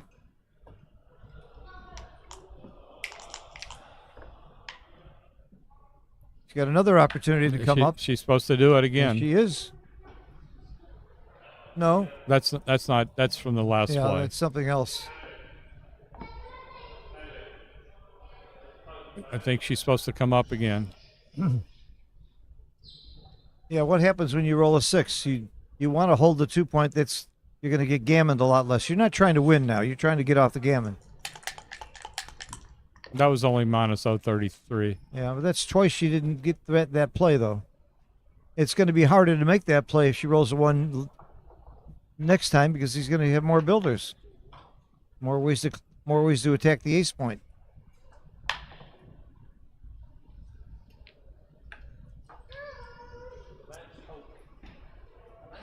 It would be fun to roll a 6-1 here and see how to play it. So when you're bearing off against the ace point, you like to have your men, the mountain position, as Mitchie said, and this is preparing that position if he makes that ace play. This is the right play. But they're close. Look, 0-0-0 difference. 6-5 is, according to XG, is okay. Yeah, this is preparing. 6-5 is better than that.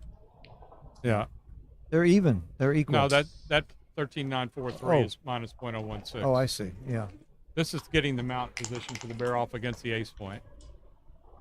I was asking, wouldn't it be interesting if she rolled a 6-1? So now she has to come off the 24, I think. And it is right. No. Oh, No, wow. that's It's close. Very close. It's close. I think that's the instinctive play. Not me. I would have come off the 24. Double hits. Wow, great roll for Seb. That was a big roll. If she can roll a deuce, she might survive for a while. And she does. Now if she can roll a 6, she's got real chances. Nah, come on. You're dreaming. Got too many checkers behind that. Yeah, he came in, though. Deb comes in. If he didn't come in, I hate her chances. You're such an optimist to think that she could. And she played it right. Look at her smiling and joking. They're friendly. I don't know too many enemies at the higher levels.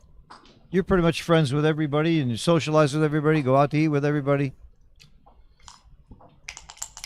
And it didn't used to be that way. It used to be some really bad actors, some nasty people, especially when you came to Europe. In fact, my friend Ed O'Loughlin didn't want to come. Because of some of the nasty people that used to come to these tournaments, and they're not here anymore. We weeded them out.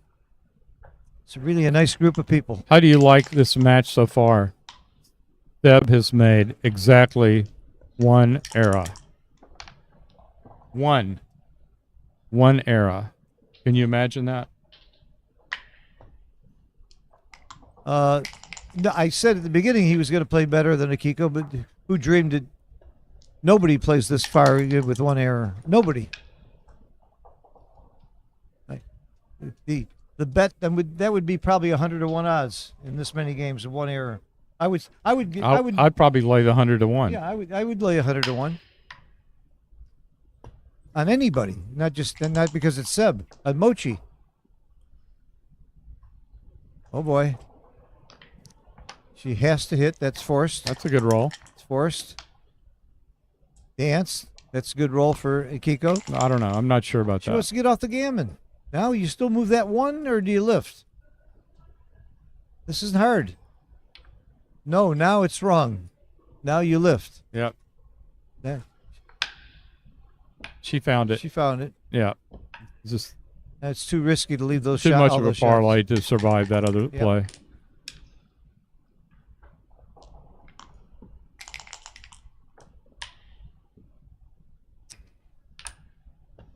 For those of you who aren't here, this is also being shown on a large screen TV, and they can hear the commentary live here in the room.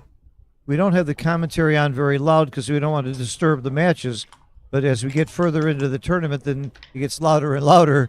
In the finals, we get a big crowd. Last year's finals, which I had the honor of doing commentary, we had 100,000 people watching within 1 week who saw the video. And within 1 year, we've had over 200,000 people watch that final match. Watching Johan from Switzerland. He beat Brandon Macklin. No. In the finals, he beat Mario Cool. No. Oh, Brandon, that's right. He beat Mario Cool in the semis. Brandon Macklin, which was a very, very big surprise to make it to the finals. We knew Brandon was a great money player. We didn't know he was that good a tournament player. And then I bought him dinner that night. I don't know why that was. He should have bought me dinner. Yeah, I'm among that crowd that bought him dinner that night. Yeah, what happened? That was Karen Davis's orchestrating it. We're congratulating him, but when you win $65,000, maybe you can buy dinner. That was what he won for second place. The IRS is listening. I want you to be sure you know that number. Yeah. Does it sound like I'm bitter that I bought dinner? I'll get even with you. He's a good guy. I like him. But that was silly. Usually the winner celebrates by taking I his bought prize dinner to when I won the Monte Carlo Open. Of course. I bought dinner when I came in fourth in a small tournament.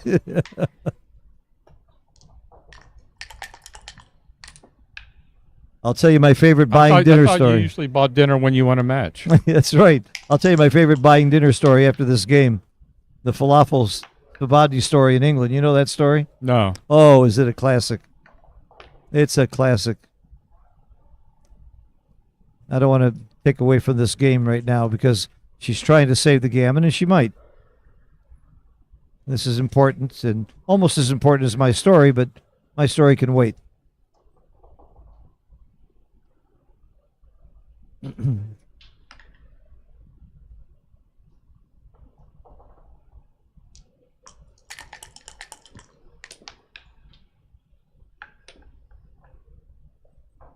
Got a good chance to save this.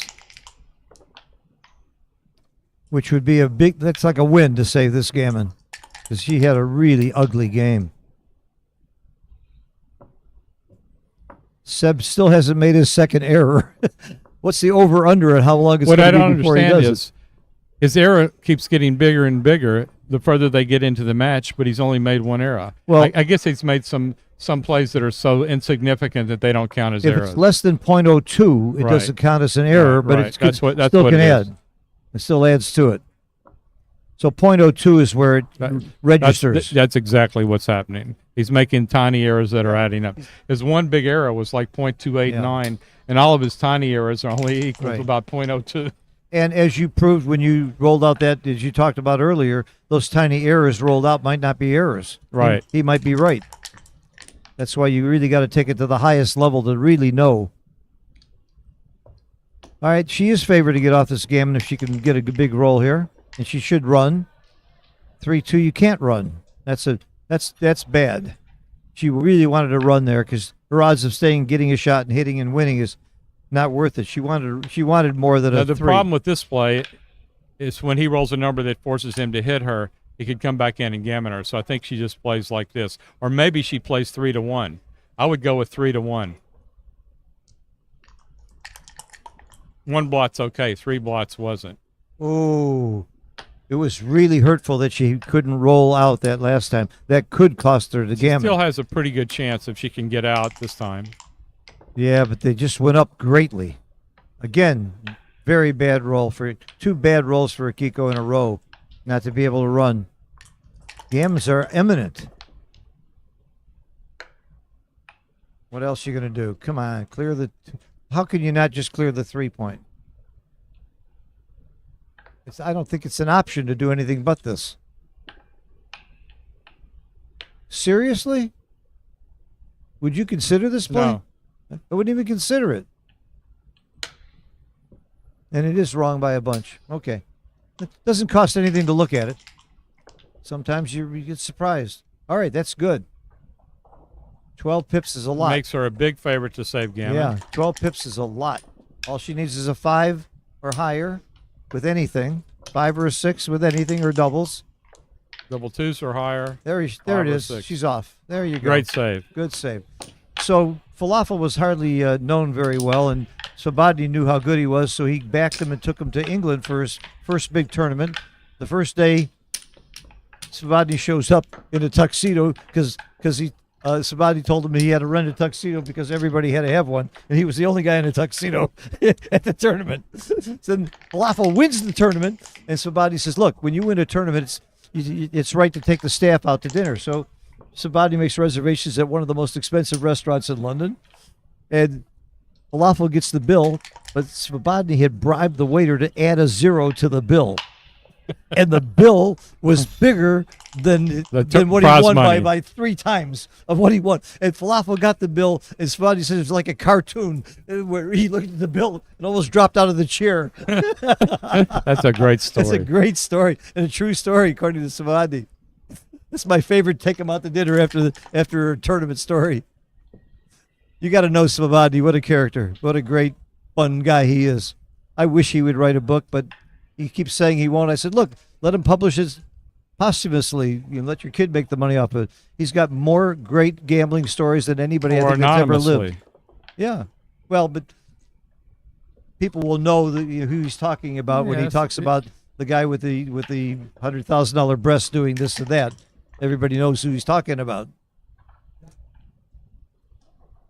But the stories that he tells, one night at dinner with him and John Rockwell and Brian Zimbick in Vegas, I wish I had recorded that. The stories they told just that night I never laughed so hard in my life. A lot of characters in this game. Savadi's one of my favorites. And also the only player in the history of the game to win the World Championship, the Nordic Open, and the World Cup. And he's here, but he doesn't play. He just plays in some money games. He doesn't play in the main tournament. I wish he would. Really like to see how he plays. He lives here in Beausoleil.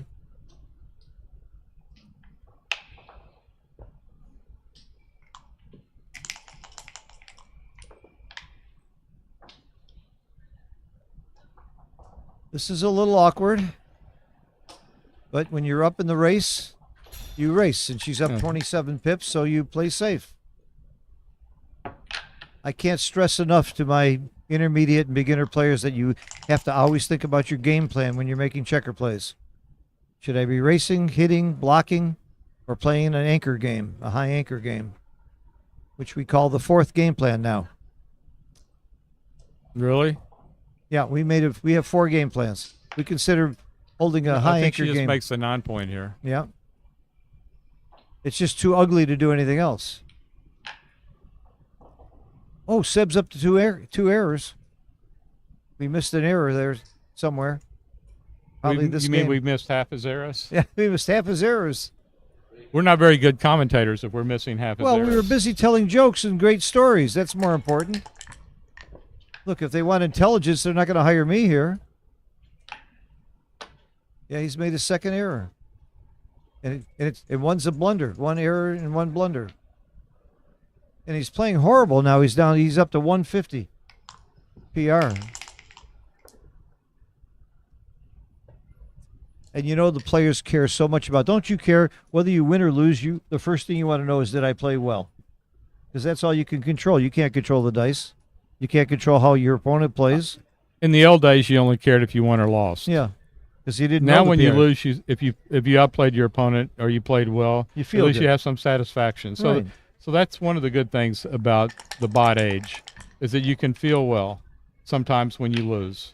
The other thing is we can do what we're doing now. We can recognize that Seb is truly a world-class great grandmaster. In the past, we would have said, oh, I think he's a pretty good player, and it could have been debatable. It's not Absolutely. debatable anymore. Well, she doesn't come in here, the game's over. And she certainly is in and hitting. Yeah, in and hitting. In and hitting. That's a very good roll, but I still like Seb's positions quite a bit. He can't hit. Must enter with a 4. Well, I would have entered it at the 2 and hit. That's cheating, but you might not get away with it. This is a tough play. I don't know. I didn't know that there would be that big a difference between the plays, and there isn't. You say it's a tough play, but I don't think there's a big difference. They're all equally bad. Would you step up to the 20, though? No. Well, that's why it's a tough play. Well, That's the best play. I don't step up to the 20 because it gives her that it's 6 away from their. But you're duplicating her 6s to escape or 6s to hit on the bar point. I'm just giving her another way to point on me inside, though. She's I got don't a like she's that. got a double hit here, 9-7-7-4. No other play. No, 9-7-6-3 isn't too bad. But wouldn't you rather be on the 4-point than the 3-point with 2 checkers up? It surprises me that this is really a debatable.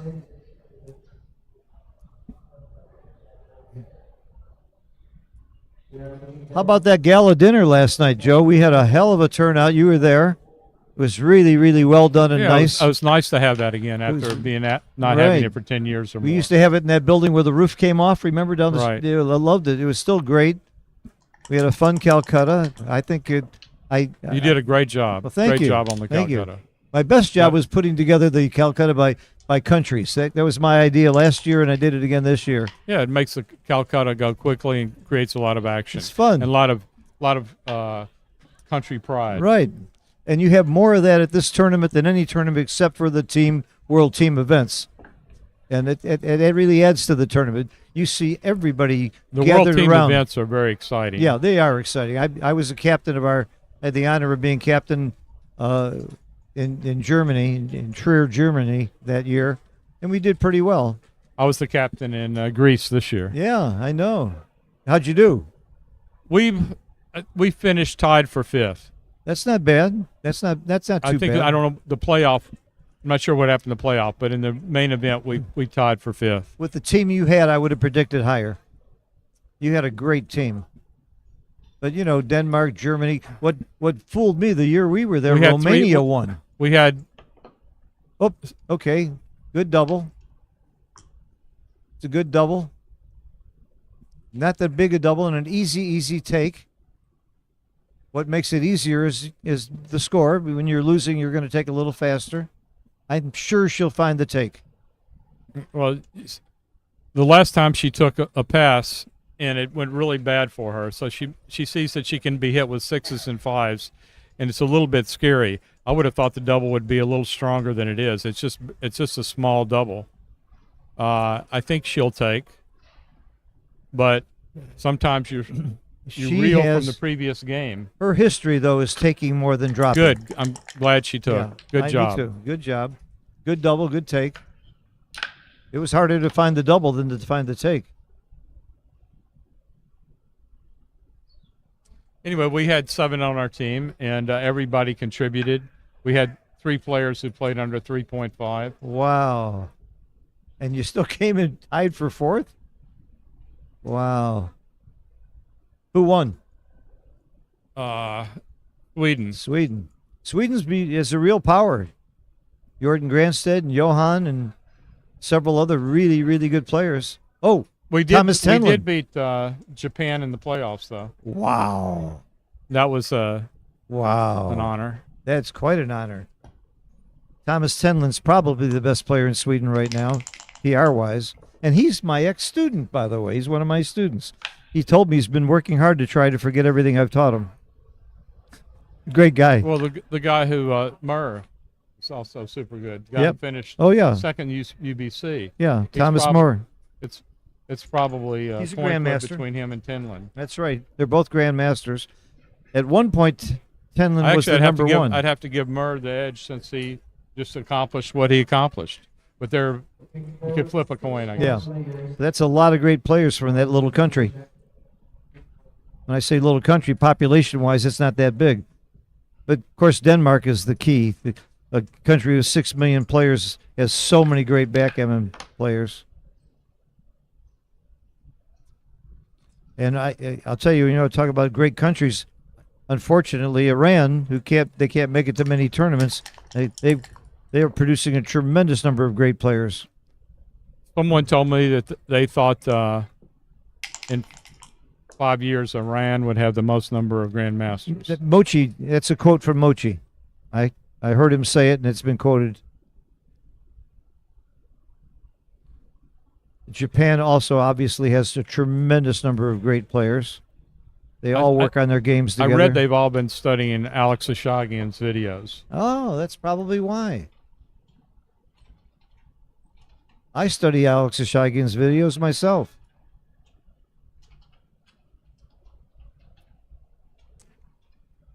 Well, if Akiko doesn't get hit here, Oh, I'm wrong. Myers from Denmark, not Sweden. Someone corrected me. oh yeah, okay. Oh, thank you for the correction. All right, so I'm back to Thomas Tenlin You're right. being maybe the best player in Sweden. And Norway's got some great players. I mean, those Nordic countries, you know why it's so cold, there's nothing else to do but play backgammon. You don't want to go outside. That's why Canada's coming up with My more son good was players. just there and loved it. He said it was beautiful in Copenhagen. But that's in the summer. Uh-huh. Well, I was in the at the Swedish tournament last year, and I just incredibly loved it. I had to miss it this year because I had to be in New York.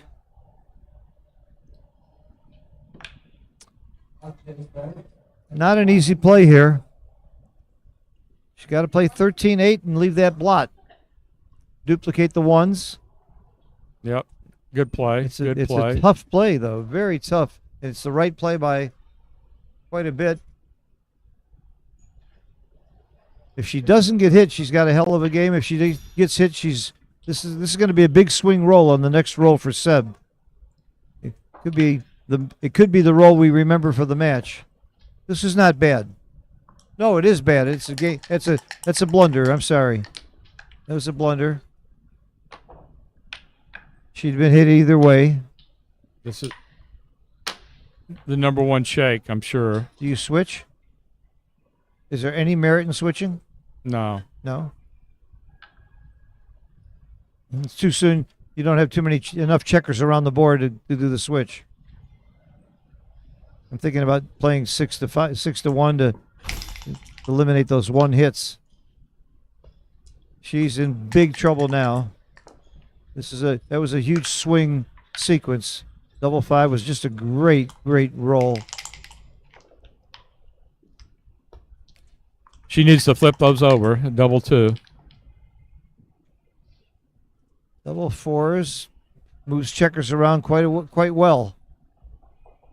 He's looking for builders for the 2-point. Why is that? Because he wants to make the 2-point, and he wants to hit her if she comes in. So he wants to maximize the number of checkers that will hit the 2-point on the next roll. And this is the right play. He found it right away.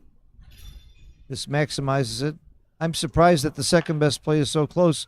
It seems so different, so anti-logical. Is that a word, anti-logical? Illogical.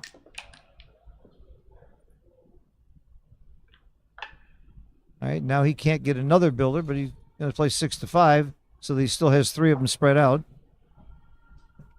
That's the only play. What's he looking at? This is the only play. Okay. Oh, he's got 3 errors now. This game is deteriorating. He's got 3 errors. All of his small errors total 0.15, and his one large error totals 0.29. The one blunder, huh? Akiko is in big, deep trouble here, unless she can, for some reason, what doesn't hit here. Only you could come up with that number. Some 1s would be bad. 2's huge here. Ooh, Oh, 2s. You talk didn't about say huge. 2. You said 2s. I said heard 2's you. are huge here. Wow. That's how you win the World Championship. That's right. That's how you win it twice. Hopefully he doesn't roll a 1 here. He did. And a good roll with it. She'll take the exchange, though. Absolutely. That was a huge equity swing to make those double 2s, even though she got hit. There's a reasonable chance to get off this Gammon. She's not a favorite to be Gammon from being almost completely, certainly Gammon. Yeah, looked like a 95% Gammon. Hi, Gigi. Oh, Gigi from Malibu. Neil, Richard Stubb, Neil Kazra. Henrik Bodholt. One of the things that's always bothered me is that Neil doesn't play in Monte Carlo. One of the great all-time players, often ranked number 2 or 3 on the Giants list. And if he'd gone to Monte Carlo, he could have easily been number 1 many of those years. Heinrich, are you the same Heinrich that I played in 1989 when I won the World Championship? Oh, you remember that, Joe? You got a good memory, Joe. I don't remember when I won the World Championship. Was that the same Heinrich? You knew the answer? I know. I don't know the answer. Oh. I think it is.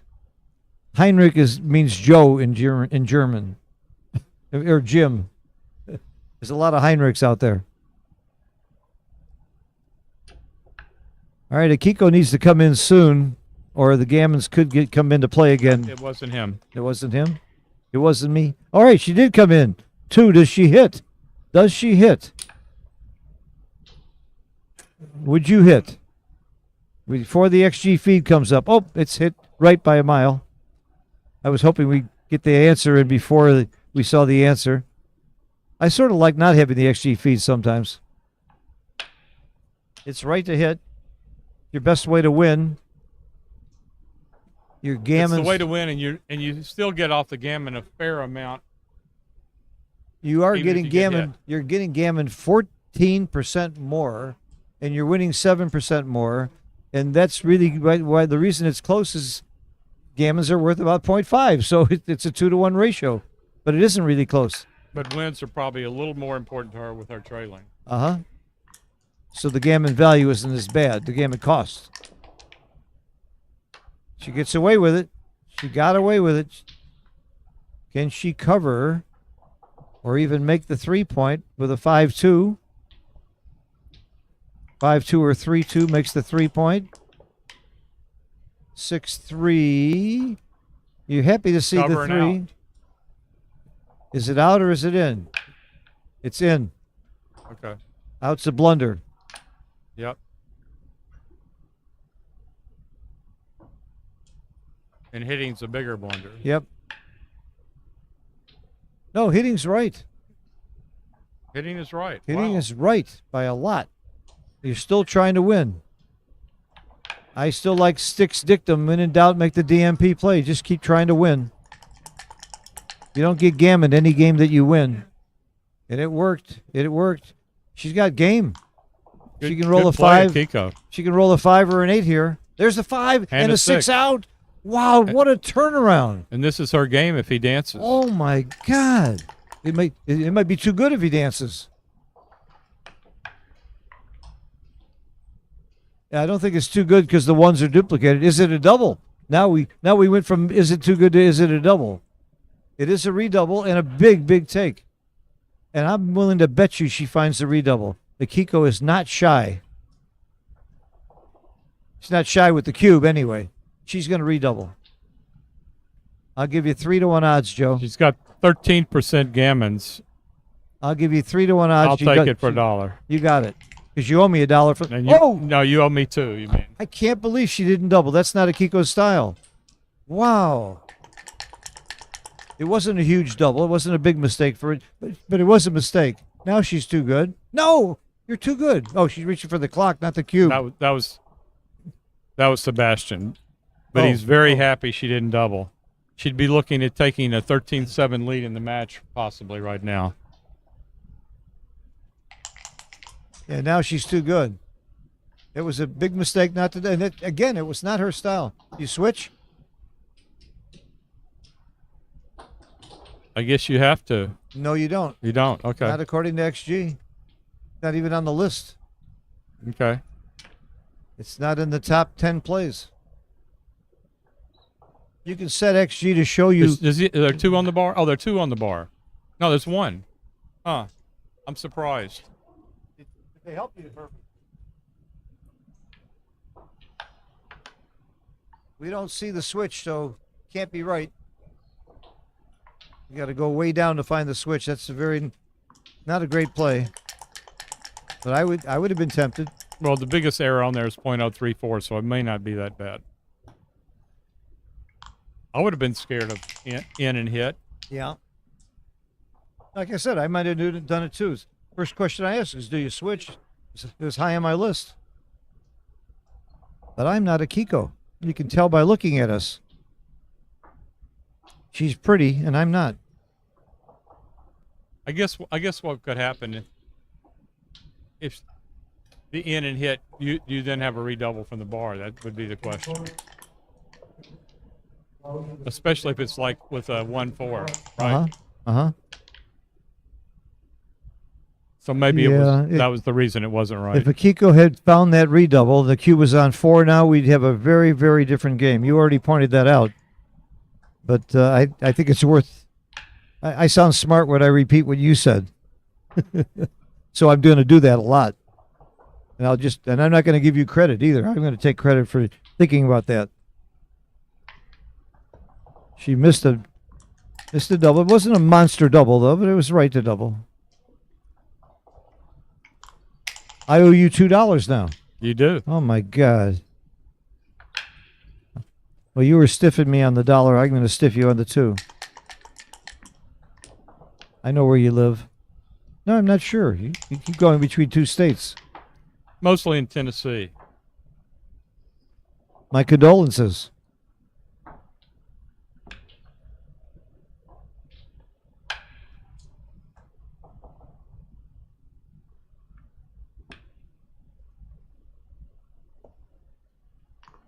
That's a good play.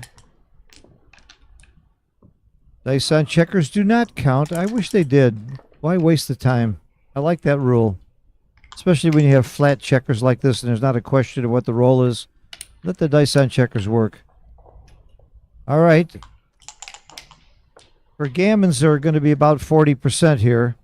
So she's not favored to win a gammon. And she has to be kind of careful bearing off because Sebastian still has a very nice board with just the open 2-point. So gammons are, and she also, she has that checker down on the 2-point. So her gammons are probably closer to, now that's going to really hurt her gammon chances. Her gammons are going to go down to about 35% or less. 37 it says, but I'm surprised. Oh, she's supposed to be playing 14-3, right? Well, you're cheating by looking. I was guessing. Yeah, well, that doesn't make sense that she's not doing that. Yeah. Because she wants to have her well distributed for the bear off. Right. It's costing her 2%. Oh, that she did not want this roll. She did, and she was thinking about doubling because there are chances now. She could lose this game very easily if he rolls a 6. Very easily. Woo! She dodged the bullet. Now she hasn't got any numbers that leave a shot. She may as well roll. Except 6-5. You're a mean guy. I didn't notice that. I would have in time. But if there's only 2 numbers that leave a shot, 6-5 and 5-6, that's still worth playing on for sure. And what about here? What do you do? Do you take 3 off or not? No. I think his board's too good. This is my play. So this isn't real sweet. Maybe 3 off is right. Maybe 3 off could be right. What would you do? You wait for the XG feed? Is that what you do?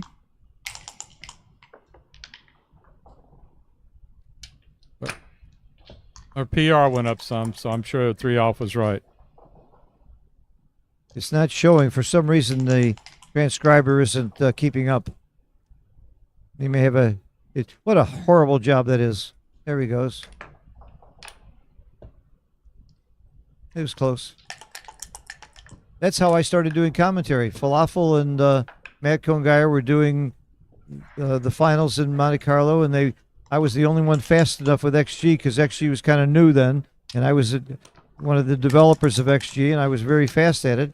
So I sat next to them with XG, stayed up with it pretty good, and every now and then I'd open my big mouth, and they liked what I had to say, and I became a commentator. That's how it started. The rest is history. Here I am. I'm commentating here in Cyprus and Dubai, 3 of the biggest tournaments in the world, and I'm loving it. Okay, there's gammon chances here. Very little. She has to roll. Doubles? No. And we have a toss score. Does anything not come off? No. We have a tie game. It's 8 away, 8 away. We have an 8-point match. And as expected, we knew that Seb would outplay her. Not quite by this much. This is not. I'm seeing several things that I don't normally see from Akiko. I saw her shy in a cube. I saw her roll without thinking about a cube that she missed. Those are two things that I don't see Akiko do very often. Let me ask you, Phil, have you memorized the match equity table at this score? At this score, I'd have to figure it out. It'd take me a while. But I'll tell you what, I'll give you 10 to 1 odds I'll get it right. Player based? That would be harder. I'll tell you also that I know the Gammon values and take points at this score. I probably would, if I had to bet it would be exactly, that would be wrong. I do know, I have, I really know the take points and Gammon values very well. I got them all memorized from 7 away, 7 away down. How much different at this score, 8 away, 10 away, 10 away, are they from money? Well, Gammons have an interesting value because you're an even number away. So I think the Gammon value goes up a little higher, but that doesn't affect the take point. The Gammonless take point stays the same. So I would still say this is a live cube take point of around 22%. But the Gammon value might be, instead of 0.5, it might be 0.6. I would not do that. Okay, yeah, that's fine. And the last one, 13 to 9. Yeah. She got it. We got a good match here.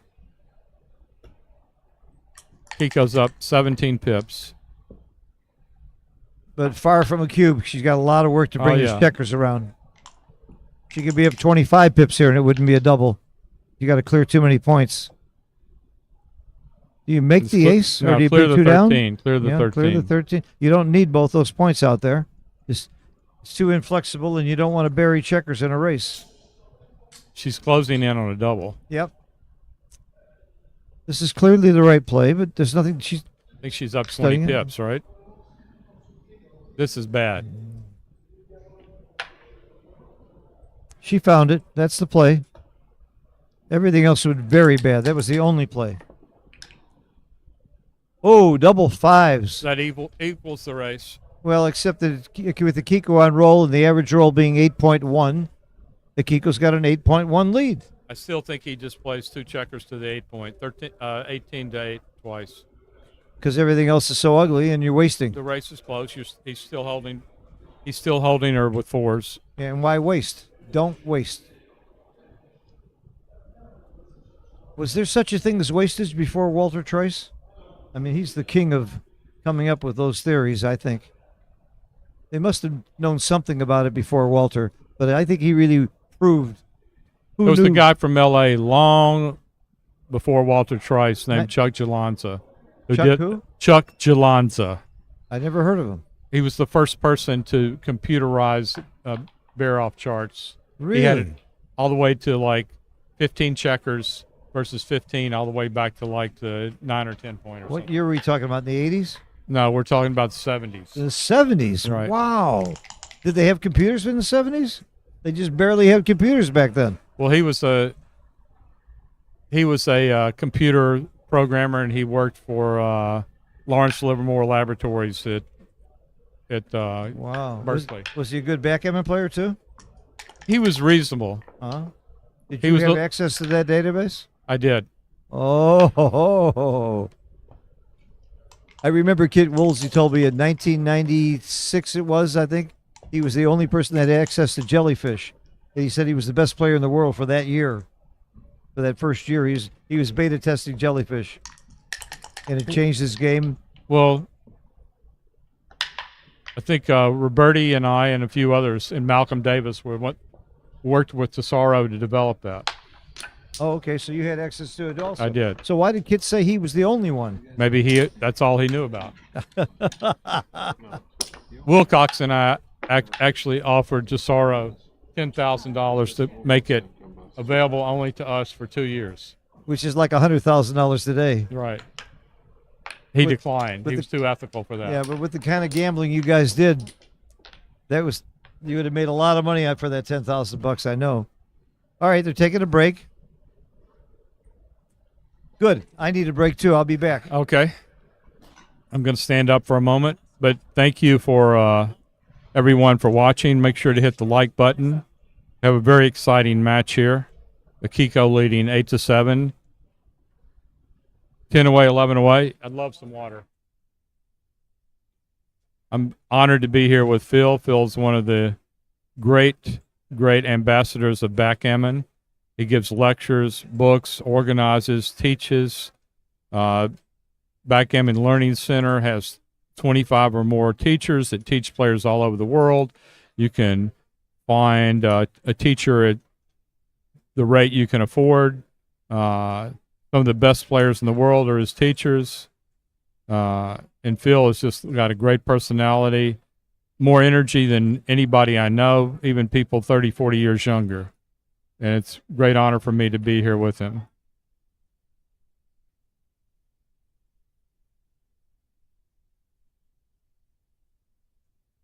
Yeah, Gigi says 700 people watching. Please smash the like button so our sponsors will know that you're enjoying the commentary, and we'll get more commentary in the future.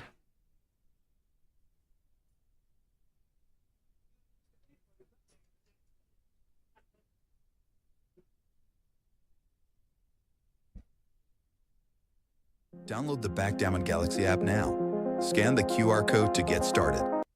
Get your elite dice from Backgammon Galaxy. Low glare, matte surface, casino grade. 10% off. Use code BGWC 2025 at shop.backgammongalaxy.com. Special Backgammon World Championship 2025 deal at shop.backgammongalaxy.com. 10% off everything. Use code BGWC 2025 at shop.backgammongalaxy.com. New book by Grandmaster Mark Olson. 10% off. Use code BGWC 2025 at shop.backgammongalaxy.com. Upload your backgammon matches and let the AI transcribe it automatically. Visit trackgammon.com today.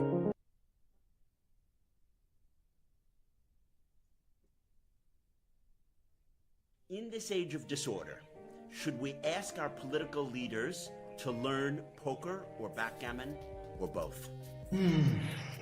Backgammon is probably the most ancient, currently existing board game. In backgammon, even though you're a grandmaster, you are rarely 100% sure that your decision is the best one. I think you'll enjoy the full interview with Mark Olson of Backgammon Galaxy on the Disorder YouTube channel.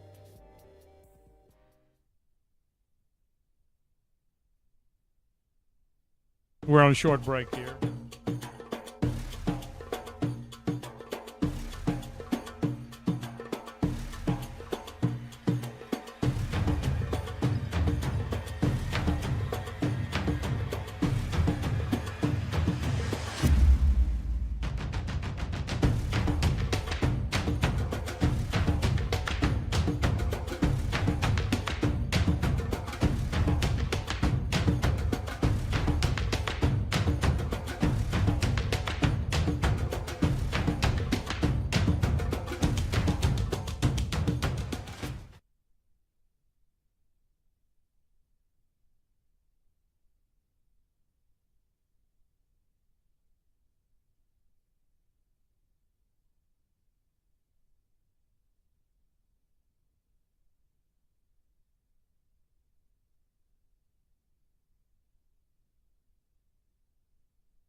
whiskey.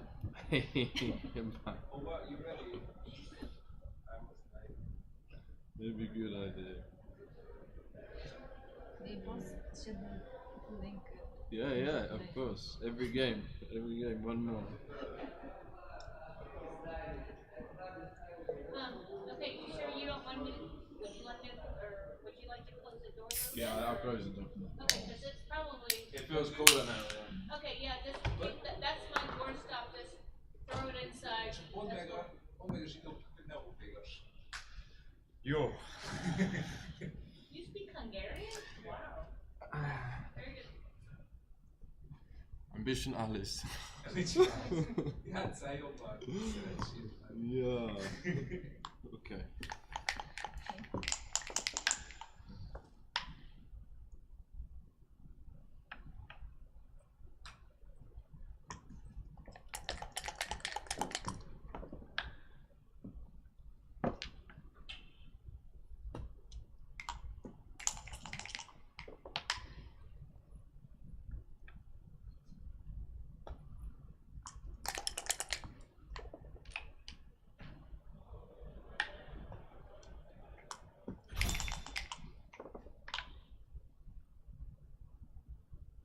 Okay, we're half back. Phil's back. Joe's taking a little bit of a longer break. We got a very close, exciting match. Akiko was buried and in trouble. Looked like a game that she was really going to get Gammon, and she rolled that double two and turned the game around. I'm curious to see what the luck factor is. That had to greatly increase the luck factor for Akiko. And that was a big, big swing. That double two was huge for the match. That's the reason we have a close match now instead of a slaughter.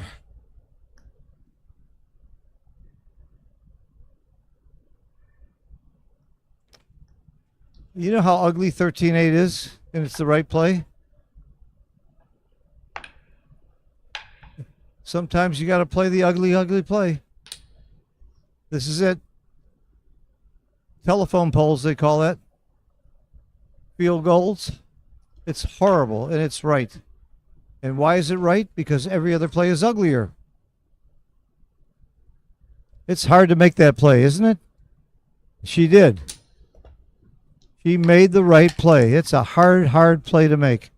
Who wants to have this position?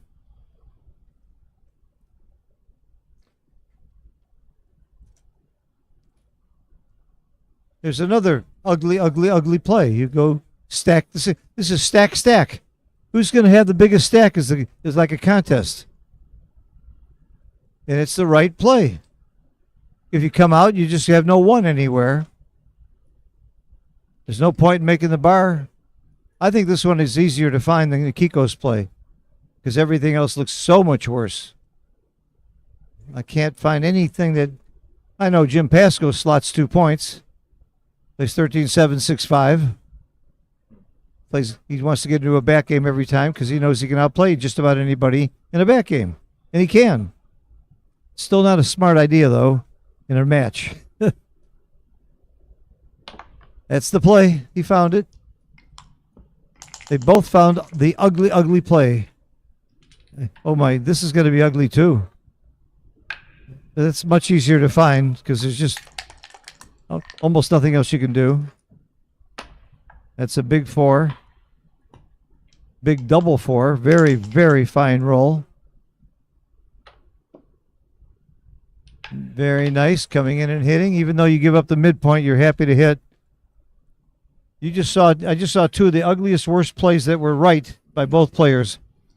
Big, huge stacking plays. As you can see, they're both stacked like crazy.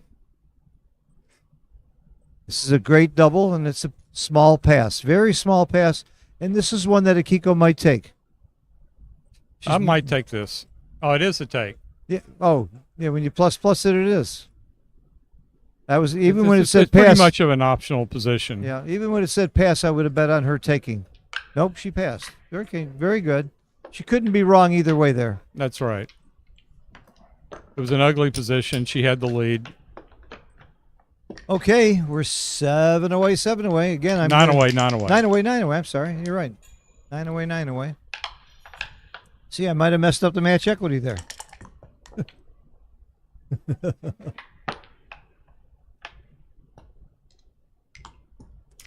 And Seb continues to play like the grandmaster he is. Seb, you keep playing like this, you're going to have trouble finding money games. Aren't you ever worried about that, Joe? You're a big money player. Everybody knows how good you are after winning the World Championship and then the Open and all this other stuff. It's pretty hard to hide that.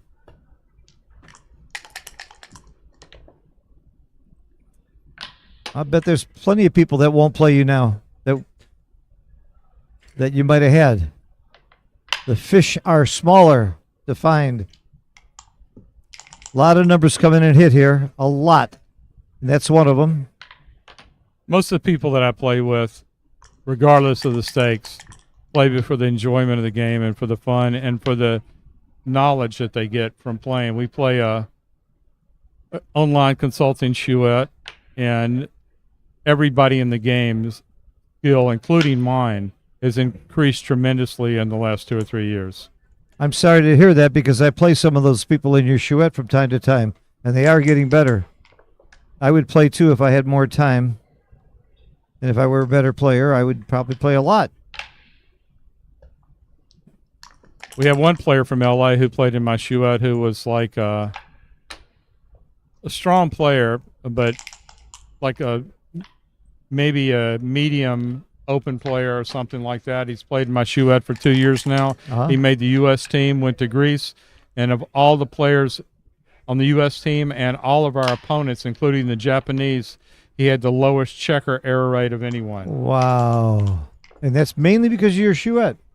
Probably. That's he gives it credit for that. Yeah. Well, people learn in different ways. Some people will learn from those kinds of plays, but it's not just the chouette and looking at the answer. They get to hear what you have to say. They get to hear your explanation of why that was the right play. I'll bet you half of them are thinking like Joe Russell a lot of the time. What would Joe Russell do? Because you're clearly the best player in that chouette. Yeah, that's right. You banned Mochi from the chouette so you could be the best player of the chouette. I know how you think. I've never banned anyone. I know.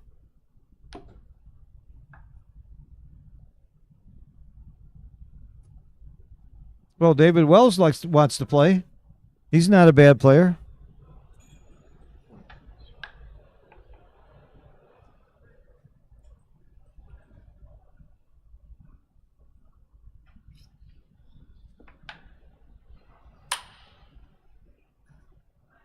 The hit is the right idea here, in spite of that blot.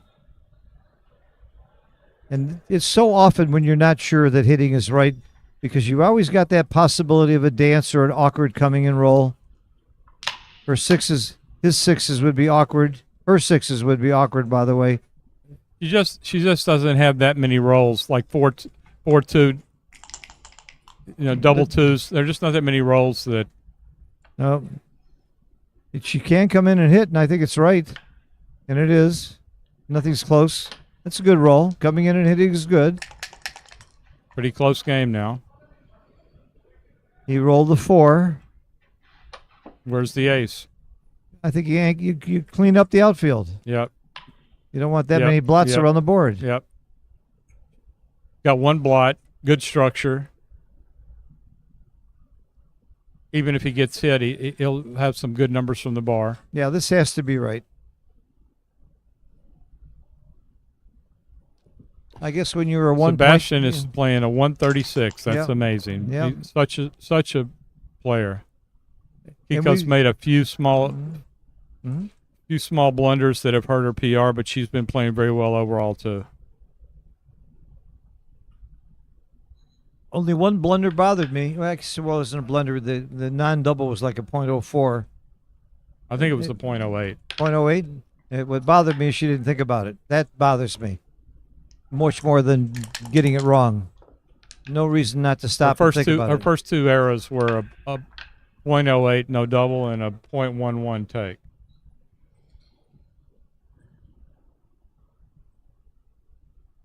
I expect her to make some errors on the take because she's an aggressive taker. That's been her history to my knowledge. And as a result, I double her slower than I do other people. Don't tell her I said that, by the way. I hope she doesn't watch the tape. This plays a big difference, by the way. Uh-huh. Yeah, one's This a is blunder. the wrong idea. Yeah, wrong idea. It's a blunder. 5 point is the 5 point. He probably No double, but tiny no double. It could turn into a double with plus plus, and it did. 0-0-1. optional. It's a flip a coin double and a huge take. I would not have found this double. I don't like having 4 checkers in her inner board to come out, and I would not have found this I would double. not double either. I wouldn't find it. Yeah. He did. He found it, Good for him. but it's optional, so it's no big deal. Yeah. Again, he gives her. He's sure happy he doubled. Now, that's one of his best rolls. She needs a 2 or a 1-6 or uh-oh. The good news is he's not got a lot of checkers in that zone. Oh, he does have enough checkers in the But zone. anytime she rolls a 2, she's back in the ball game. Remember her double 2s. Don't forget that. That swung the whole match, that double 2. She was getting Gammon for sure, and she wins the game. She's going to need it again. Here, even 1-2 would be great.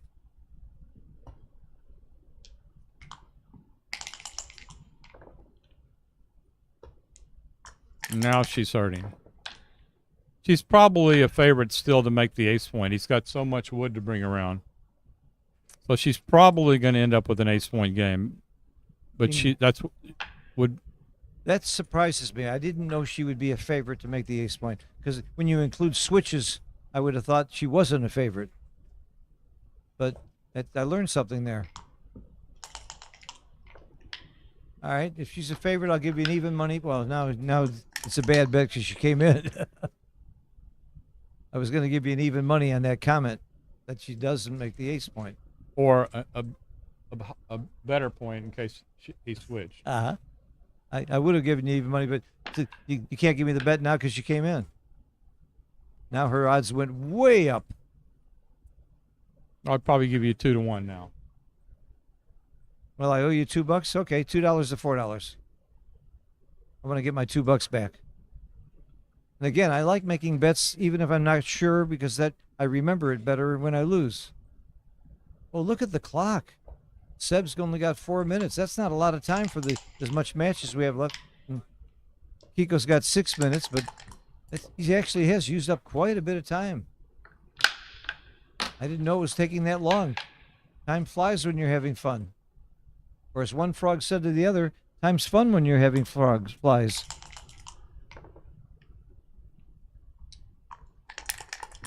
I'm going to win this bet. She ain't going to make a point. I'm going to win this. Good. I'm going to get my $2 back. And I can have bragging rights. I can say I beat Joe Russell on another bet. Second one today. Uh-oh. Open mouth. Insert foot. That's me. As soon as I say that, she's going to make an anchor. You know, I'm actually rooting against her. That's impossible. For $2? You could never root against For the $2, Kiko. I can root against You the could Kiko. never root against I've got the my Kiko. price. You now know what it is. All it takes is $2 for me to root against one of my dearest friends.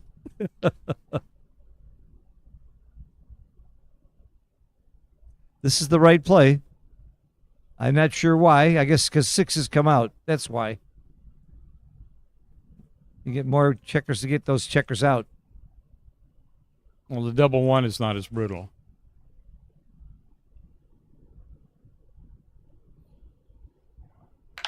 Double one switch. 1 would come in point. Oh, yeah. Oh, you mean for Kiko's double one. Yeah. You just lost $1. I just You owe me lost 3. I owe you 3. What if she gives up the anchor? There's another angle. You're amazing. You thought she would anchor, and you were right. I didn't think the odds were that she would. Wow. 6-5. Nah. Yep. That's the play. Clear the 12. It's just too ugly to make the ace. You said that a couple of games ago. Don't make the ace point. It's wrong. Or was that in the last match? No, it was this match. No. Akiko, Just stop. Gives him free swing. Oh, no. Akiko. That was wrong. You got to come in on the 2. Where's the 4? You don't, I don't like, oh, it was 2-3. 2-4. No, 2-4. Oh, she came in the 4. Okay. I misread the dice. She's given herself a very awkward game here with that 6-5. She could have had a very smooth game, just sit back on their ace point, hope for double sixes. If she didn't get it, she just fills in her board. Now she's like got a very awkward position where you might pick up another checker. He was an underdog to pick up another checker if she just cleared the 12 point. Good point.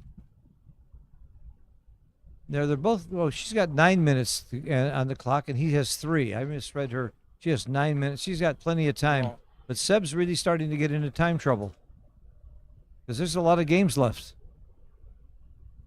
And look, at the clock is ticking like crazy now, too. Is Seb one of those players that lets his clock run down all the time? I don't know. Yes. He is? His last match, he was under a minute. Oh, okay. He's one of those guys.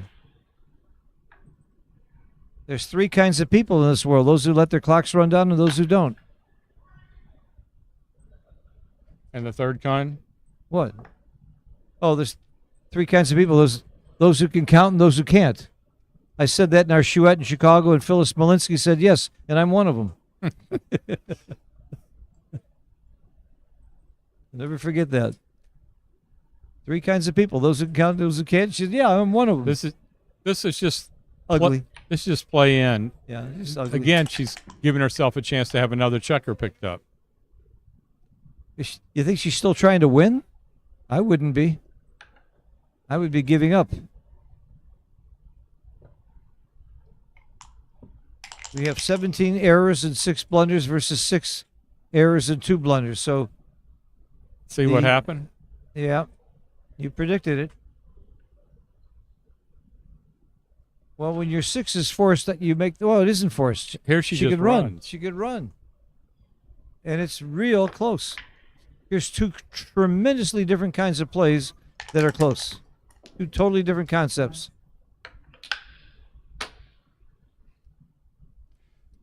So an ace could actually win for her. Uh-huh.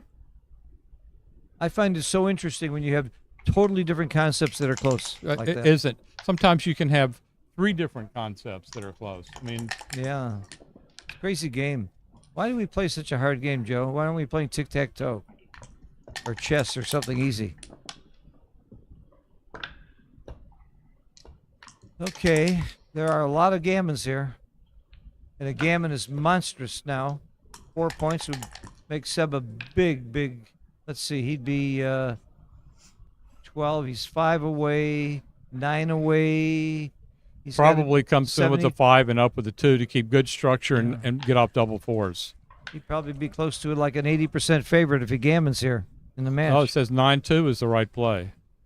I preferred 18-16, 9-4. Yeah, .004. You might be right. Don't rule that out. You might be right. It's not enough to matter anyway. He would certainly like to pick up that other checker. He was going to think about it more, and he looked at his clock and said, I've got 250. I better not waste any more time. Right. And remember, he took a long time in the first game. Yeah, 2 minutes yeah, on a trivial play. On a trivial play. And he's paying for it now. By the way, I actually do teach a 1 hour lesson on clock management to my students. And the main reason is that no matter what I say, at least it gets them familiar with the clock. So they're not so intimidated when they go to their tournament and have My to use good a friend clock. Blake, in the money round of the Monte Carlo Open, timed out. Oh, and Mochi God. told him, do what I do. Oh, Write God. down the amount of time you have remaining after every point in the match. That's illegal. It is? It is. You're not allowed to write anything but the score. Well, Mochi does that. He has a notebook. He keeps several things. It's illegal. I'm going to report him. That rule I know for sure. You cannot write anything but the score and your opponent's name, of course. There are a lot of players that do that. Well, they're all breaking the rule. You read it. I'll give you 7-1 on that one. No, thank you. I believe you. You helped form the rules. Right. And I break them more than anybody you know. So I know which rules to break. A lot of gammons here. Going to need doubles. Probably. A really, really big roll might get her off. That's one of A them. really, really big roll. Wait. Is that right? That's right. Why was that? Oh, yeah, you bring it in. Of course, you have to bring it in. Okay, she needs a 5. All 5s and 6s except 4s. Not that one. No. How cruel is that? The dice god is so mean to give her a 6, but only with a 4 is the only one that 6 that doesn't work. What a nasty dice god we have. That was mean.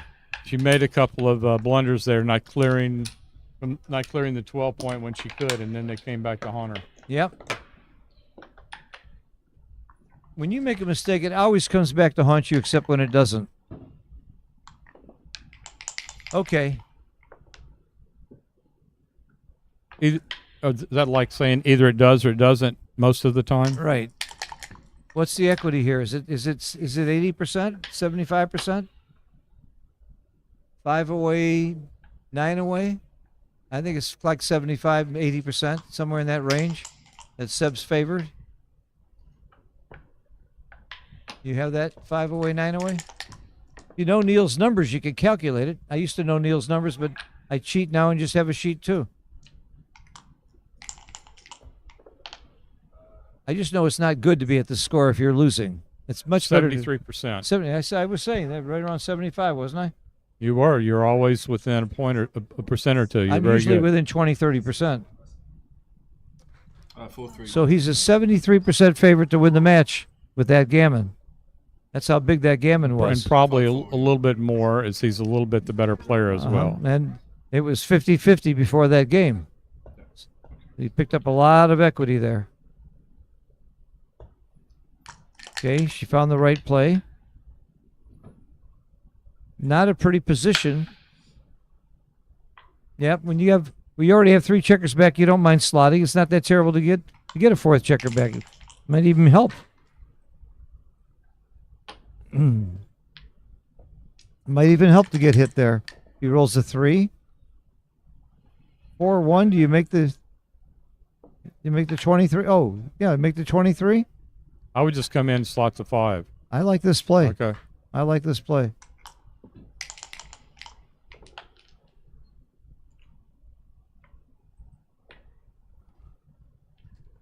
Look at Seb playing under PR 2 PR. went to 188, so Yeah, it so probably it wasn't right. It wasn't right.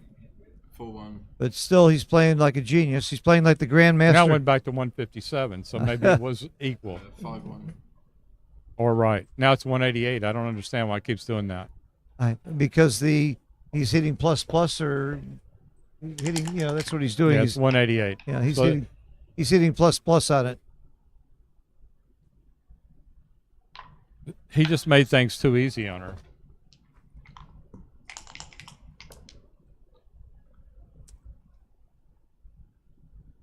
Yeah, it's too easy to go by, and she's way, way up in the race. Right. So you don't come up and make it easy for her to go behind him.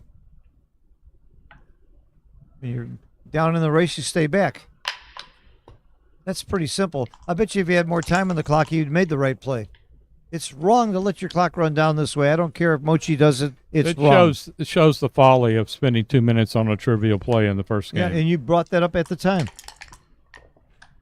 Mochi's guilty of that too, and he's the best, but he does it all the time.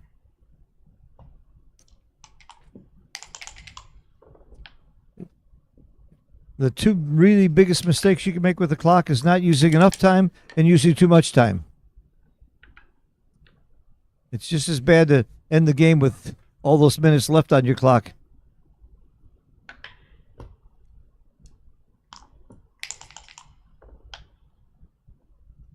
That's a nice roll, but I'm not sure what you do with it. I guess you have nothing else you can do with it. No real option. There's no option. That's right. You don't like making that point because you have to clear it now. But what else could you have done? It's all stiff. So I take a checker off. Oh, 6-1 is right. I would have taken a checker off the 11 point because I want to clear the 11 point. Huh. I don't understand why you don't play to the 8. Start trying to clear the 11.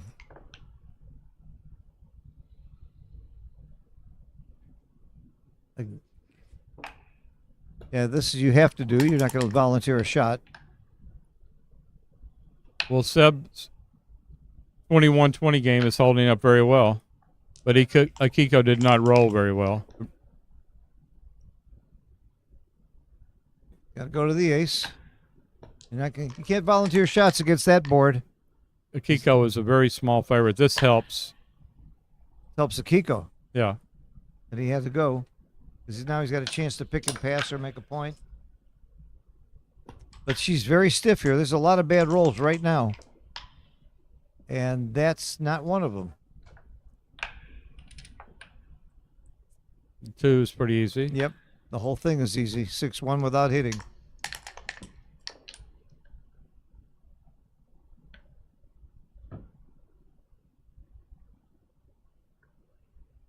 Don't take too long on this, Seb. Come on. Your clock is running. You saw how fast he hit that clock. He's very conscious of the time now.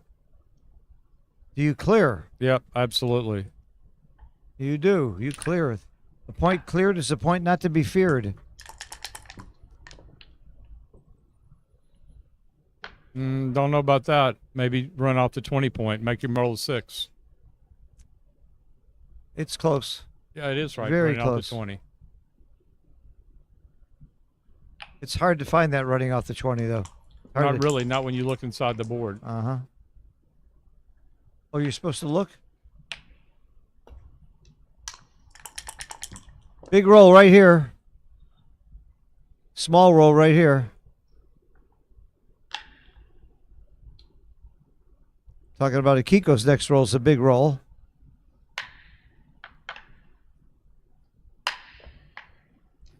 Again, this is I can't waste too much time on my clock.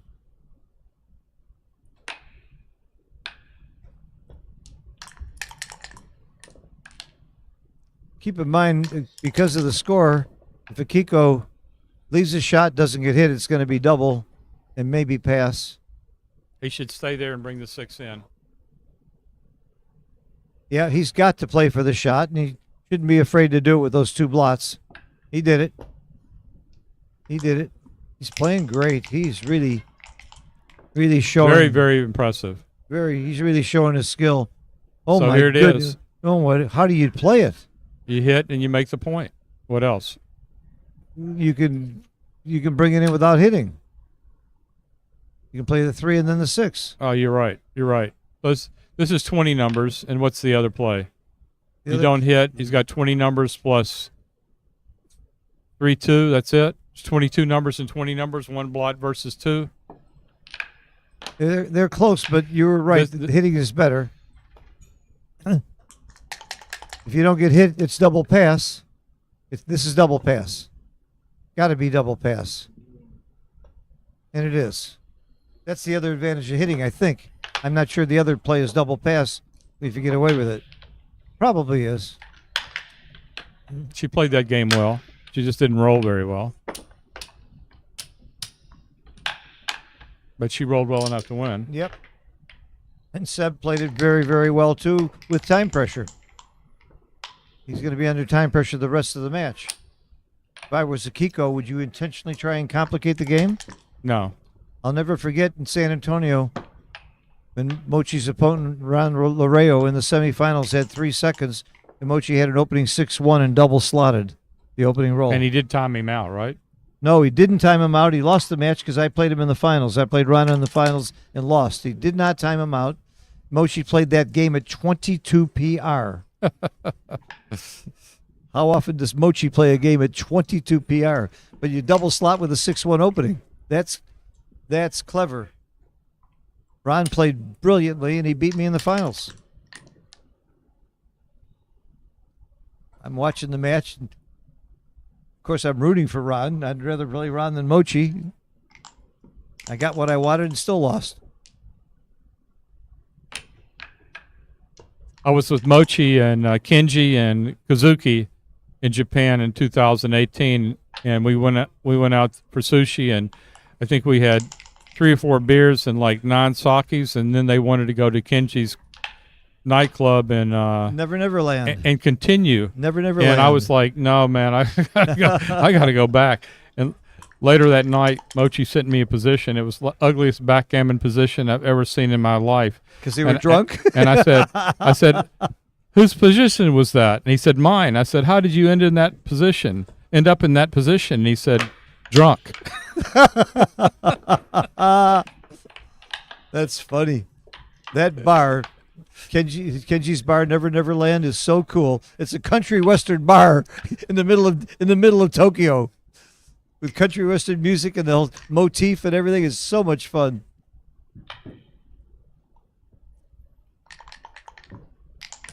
I played one of the biggest stakes games I ever played there, but I had Matt Kohngeyer, Jorgen Granstedt, and Mochi as my partner against your friend John Koonman. And Koonman won big, and I won a little. I won $5,000. Being on the other side, just because of one game where I beavered a cube that was a double. I got lucky. So we're at 12-10. Yeah. Kiko's fighting We're back. back in the game.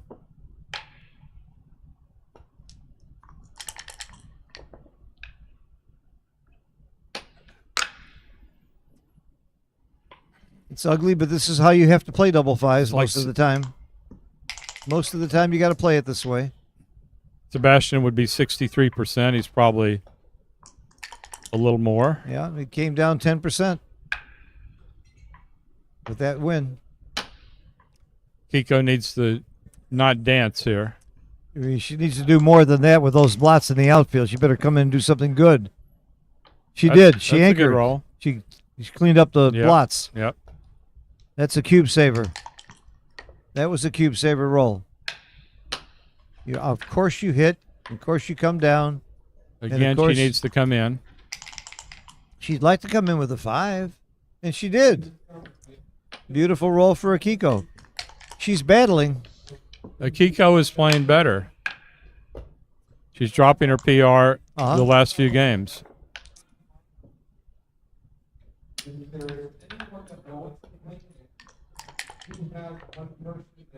He was up in the high 4s. She's dropped under 4 now. And that's good playing. That shows the mark of a champion. When the pressure's on, they step up. I think Akiko plays under pressure as well as anybody. You don't see her get rattled. I think that's part of her biggest part of her strength. Now she's become a favorite. A nice favorite, by 2-1 favorite probably. In this game, yeah. And she can win some gammons here too. It's not a double though. It's just a lot to bring home. You know, the 2-5 back game, according to my records, is one of the hardest to double. You're almost supposed to lose your market. You have to clear the 8-point, and then you've lost your market. And before you clear the 8-point, it's not a double. So she's getting close to a double now. No. Yeah. Because of the lack of timing. You don't double a 2-5 back game very, very much. She's already gotten a double, Phil. This is maybe even a pass. No. Yeah. I guess the timing's bad. It is a pass, but it's only a tiny double because it's not volatile. But she did miss a double there. You're right about the pass here. I didn't think it was a double. It was only a .024 double, but it is a pass. Is the too good aspect that made it a .024? The gammons? Or the lack of volatility? Its structures and timing is bad. It's just too stable. She's a 72% favorite with 10% gammons.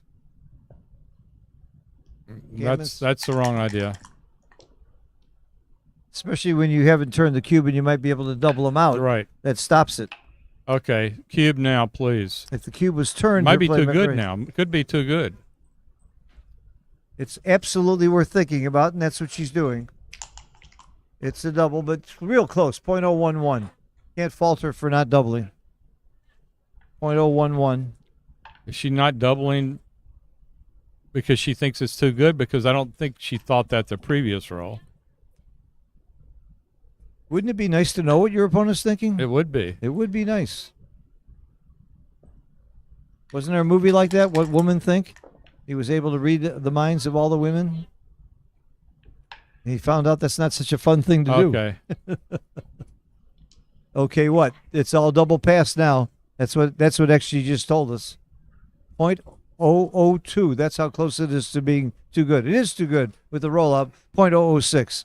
She can't go wrong either way. And he's got a big pass. Big pass. It's almost. It is too good technically. He passed. Very So good, we're Seb. 5 away, 6 away. Very good, Which Seb. is, what's that, like That's 56%? something, like yeah, that? something like that. She's battled back from the 20s. She's a fighter. She is a fighter in 5 everything away, she does. 6 away is 56.66. Uh-huh. Not counting the skill difference, and you got to give Seb the I nod don't know, there. the way Kiko's playing, she missed a couple of doubles there, but they weren't big arrows. There's nothing wrong with playing at 4. When you're playing for the World Championship and you have some difficult decisions to make. Oh, yeah, and especially the way that she has been playing the last 5-6 games. She's really come on. She is just mentally so tough. It's deceptive because she looks frail, and she's very tough. And she is frail physically. She's very thin. I guarantee she weighs under 100 pounds. Probably weighs about 90. What do you do here? 13-7. Nothing's close to 13-7. She's going to find it. Bring the 4 down. That's it. No real option. She got the right play. That's a big hit for Seb. If he had missed there, that would have been a big equity swing for Akiko. Wow, that's a great shot. Hits and makes the 4. Makes the 4. Yeah, wow. That's a game equalizer.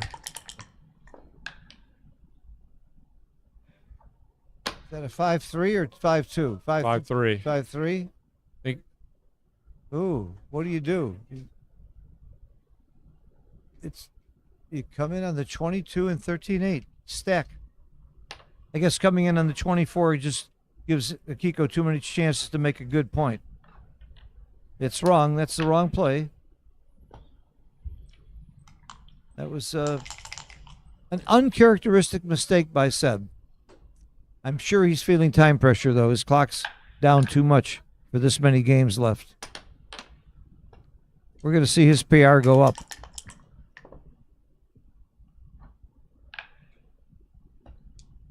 She has a good number of pick and passes here. Even if she hits twice and does the double tiger, not bad. Not a good roll. Not good at all. I think that's the play. It is right. She is a favorite.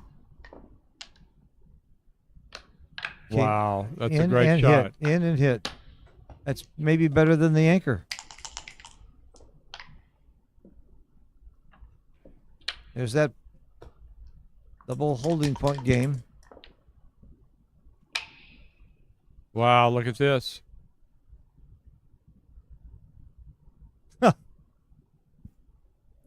Yeah. 8-7-2 is right. This play's not horrible, but it's not right. You do make the bar point, I guess, because it's easier to come home. She saw it.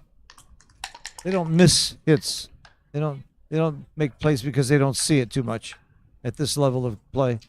This is for the World Championship too. Think about that. And it's single elimination. You can't get much more pressure than that. And they're playing great.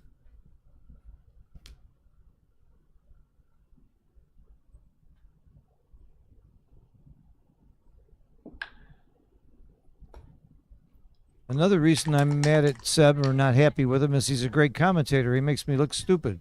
He's We're really not too fun. far off on our projections now. 3.7, 2.7. It's like 3.9, 2.3 or something like that.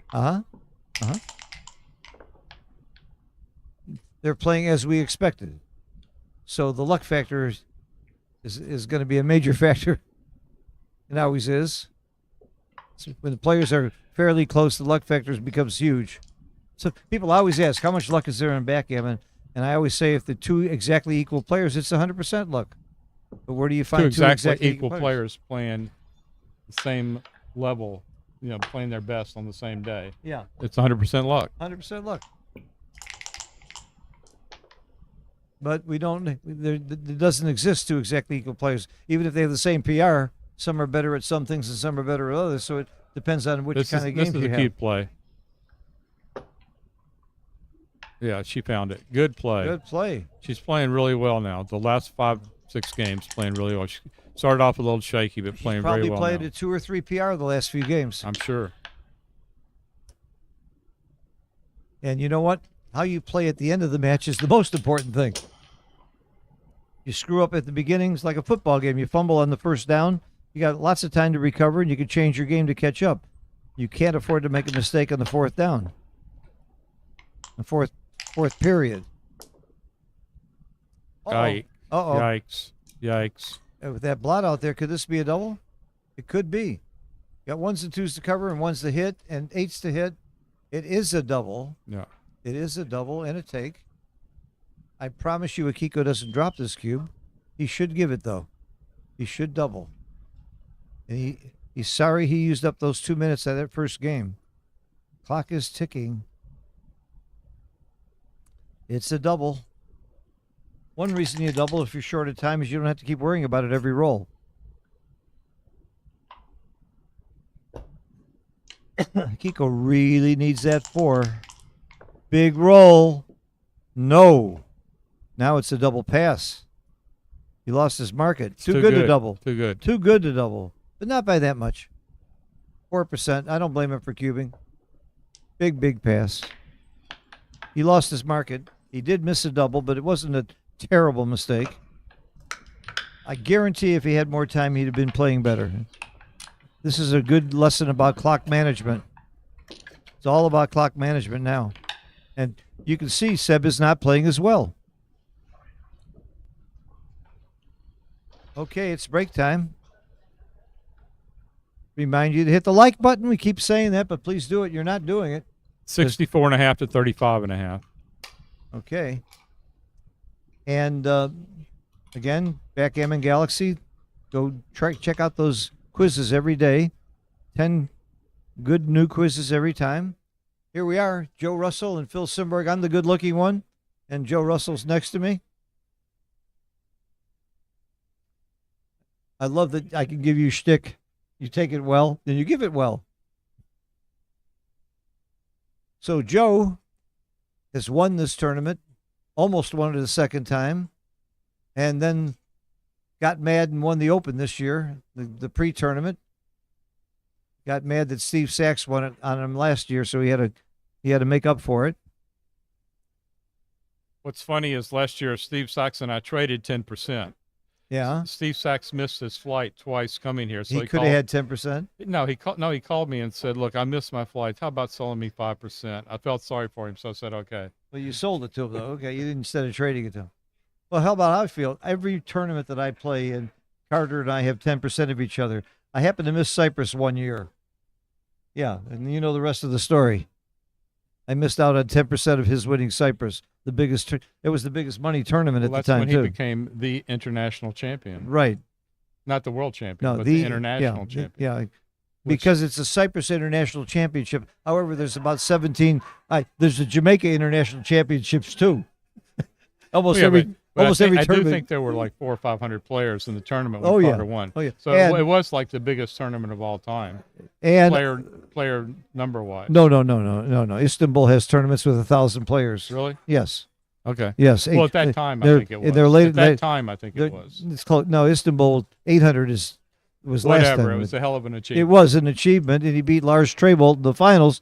He beat a guy who played at 2, and he played at 13. So that's that takes skill. That takes skill. You didn't need to say that. No, it's Carter. I can say he knows. Carter brags about it. He's living proof that you don't have to play like XG to be a winner. And by the way, in his defense, he certainly can play much better than that. He didn't want to. He was gambling against Lars, and it worked. Yeah, I understand. He was making big gambles. A lot of decisions he made were right in the situation. And at the time, a lot of people would have told you that Lars was the best player in the world, maybe at that time. He was certainly one of them. Still is. I don't see him, though. Where is he? Has he stopped playing? I haven't seen him play for a while. Maze Petrosian wants to know, how does he qualify for my online chouette? You're a charter member. What are you talking about?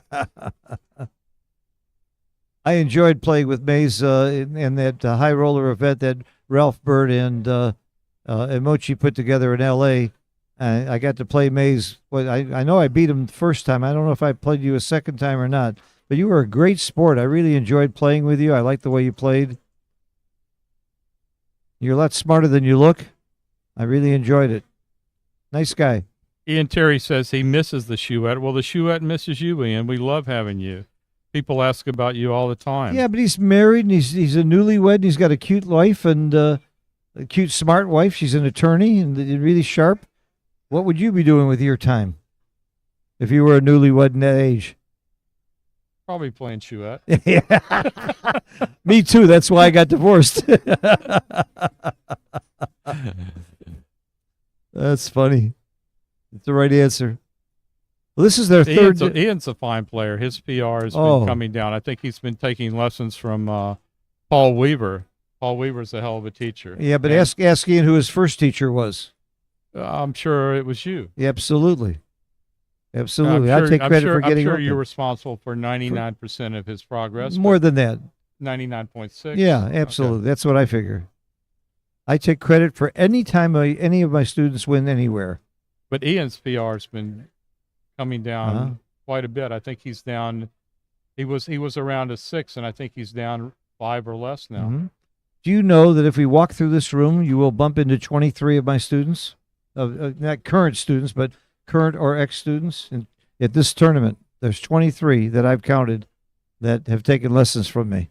Ian says reality TV pays better than the shoe. That's for sure. What, do you make $100,000 for winning that thing? I don't know. I think I make at least $5 an hour from the shoe. It's interesting. You know, you make less than you think. Jake Jacobs was by far the best player at our chouette, and he said he averaged 4 points an hour. That's amazing. It's almost unbelievable that someone could average 4 points an hour. He was by far he was so far ahead of all the rest of us. I was surprised it was only that. No, I'm not. I'm surprised it was that. Yeah, because you have some losses every now and then. Did you have players starting the cube on 2? Yeah, occasionally. I mean, regularly? No. Usually not. Well, if you were in the box and you rolled a double, could you start it? No. Okay. No. That's very hard to do, 4 points an hour, because Howard Ring and I once calculated that you were doing good if you made 2.5 points an hour.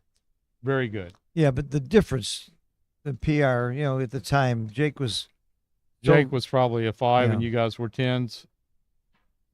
That's a pretty good estimate. That's a very good estimate. And not to say that a 5 in those days was a pretty damn good PR. It was very good. Jake was considered. He was a giant. Jake was considered a great top player. I think he still is. He just doesn't play that much. He's still on my list of one of the smartest people I've ever known. I miss Jake, and I love Jake when I get to see him. He's a brilliant guy. He's brilliant. He's got an incredible memory. Oh, I don't know anybody with a better memory. And vocabulary. I once told him that I thought he was being lexiphanic. I thought I was throwing a curve at him. Lexiphanic means you're using a fancy word for the sake of a fancy word. Right. He said, well, at least I'm not sesquipedalian. I said, what the hell is that? He said, that's using a long word for the sake of using a long word. So he outclassed me instantly in that regard. He's just a great wordsmith. He's good at puns, too. He got me to join the Pun Association of America. The reason we're back is it's time to play. Let me see if I can find it. You're only supposed to take a 10-minute break, and I can only talk for 30, 40 minutes. Kiko's stretching. Her delicate, long, thin fingers.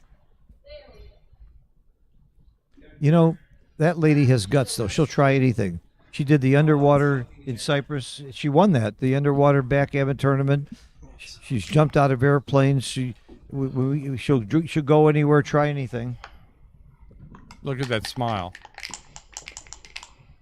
I adore her. She's one of my favorite people in the world. One of the people, when you see at the tournament, you just like get a glow in your body. Forgetting backgammon, she's one of the most exceptional people I've ever known. I love her. She knows that. I have love for her. It's not just like. She's a sweetheart. We went to see the Beatles Love together in Vegas, and we hugged each other and cried at the end of it. We were so happy to experience that together. What a roll. She's on a roll. She is on a roll. She's got a great structure here. No double, but she's very close game. Yeah, that double That's five a great, equalizer. great shot. Just bring 3 down. Yep. Gives her something of an edge. Yeah.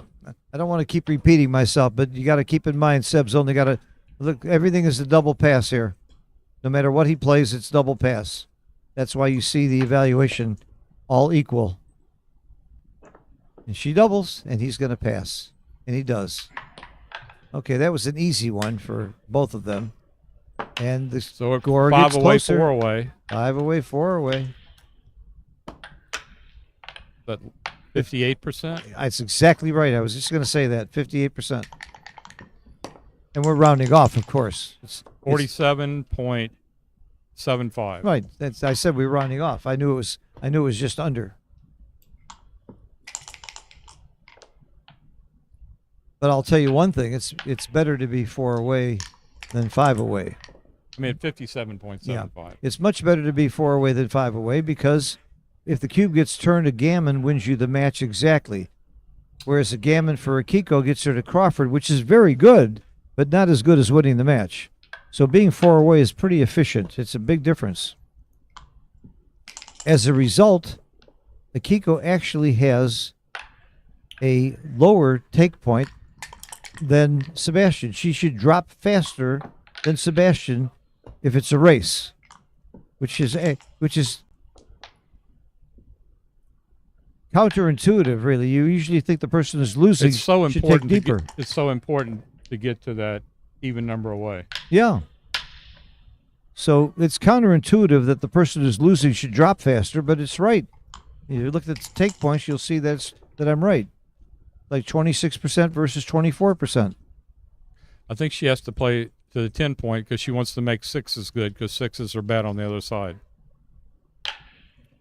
You nailed it. You absolutely nailed it, and I might have played in.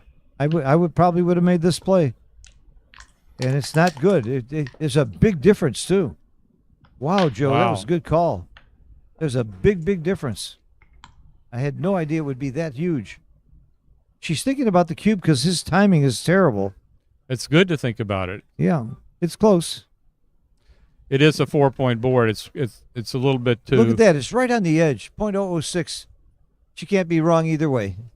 Like you say. I like the way you put that. You can't make a mistake here, whether she doubles or not. .006 is nothing. She does. I like it. I'm telling you, she's aggressive. Let him worry about it. It's a let monster him use take. his clock, but he's going to snap take. He did. You're right. Good for Seb. He's too smart to be snookered. You ain't going to snooker him. He's too good. This is a tough play. This is 13-8, 11-9. Go for the structure. Trying to be prepared to create the prime. But making the 3-point isn't terrible. This is not on the list. It is. It's a big error. That's a bad idea. It's a big Very blunder. bad idea. Because he's going to crash. This is a good play. That's a great play. Yes. Excellent play at Akiko. I'll tell you, she has been playing close to 2. Oh, Oh, jeez. wow. Joker. Heartbreaker. It's a game ender. It's more than a heartbreaker. It's a game ender. Nope, maybe not.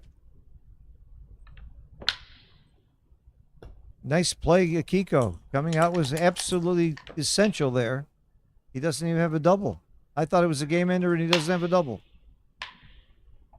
In fact, Akiko's still favored here. That surprises me.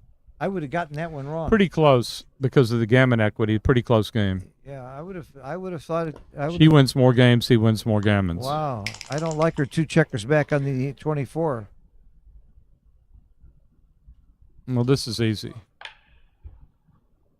That's an easy play. It's almost automatic. He needs to come up. Not with a 1. He needs to come up with at least a 2. 2 or a 3. Or he could run out of time. I guess that's why he keeps Still a very even game here. Yeah. Now it's even better. She has to make the 3-point. Yep. No other play. He needs a 3 badly. And he needs to not cock his dice. Look how nice that was for Akiko to quickly stop the clock for him. That's a great shot for him. Yeah. How does she play a 2? So you don't have to worry Makes the about 2-point. 2-point. Absolutely. No. 12-4. Okay. Wow. And we both said 2-point. Yeah, it would have been a blunt. It's a blunder too. That's so hard to believe. Actually, if he rolls a 3, it's so bad for her anyway. That's what it's about. A 3 would have been so bad for her anyway. It would have been a game ender. So she might as well make the play that's best if he doesn't roll a 3. That's what it was about. He needed to make the play. She needed to make the play that was best. So now she's finding it this time. She would have covered last time. She should have taken a little more time on that, but we both I would have thought the made same play. thing. But if you think about it, if he rolls a 3, the game is basically over. So make the play that's best if he doesn't roll a 3, and that was slotting the 4-point. It's such simple logic. You often don't have such simple logic to steer your play, but you're right. Makes a lot of sense. She's supposed to slot here. Anything else is a blunder. She's got it for the same reason. He rolls a 3, she's screwed anyway.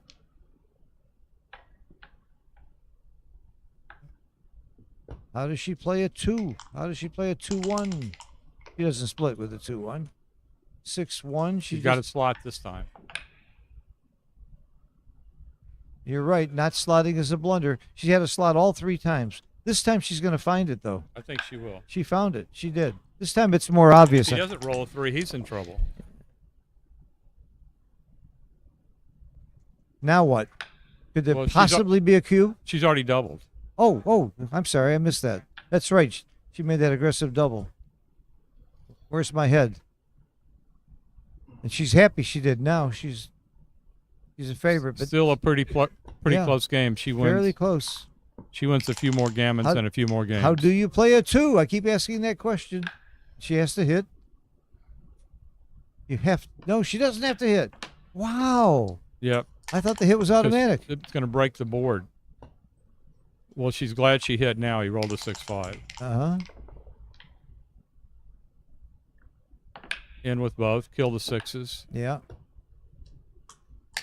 1s are big, and then 2s are big. But where's the 3? You slot. There's no other play that slot. Automatic. I wouldn't waste a second on my clock. You have this to me is an easy play. I'm not breaking my 7. Oh, no, he does. You don't do that. No. You don't do that because if she hits you, she still has to get 2s up. Yeah, he's going to find it. You better find it in 26 seconds. 23, 21. No, he made the wrong play. That's what the time pressure does. That's why it's wrong to let your clock run down. Wow. Oh, that's the shot of the game. That is a shot of the match, I mean. I still like Akiko's game. He's still in big trouble. She's going to hit loose. She'll hit loose. She can't. Does she come out? I think you go to the 2-point and move up to. No, you do come out. I'm surprised, and it's a blunder not to. See, this is my play, and it's right to come out. And I would have made this play. I would have made that play. All right. 1s and 3s. 1 hits outside, 3 hits inside. She would have been pointed on if she made the 18, by the way. Oh, so 1's great. And the 6 comes out. Yep.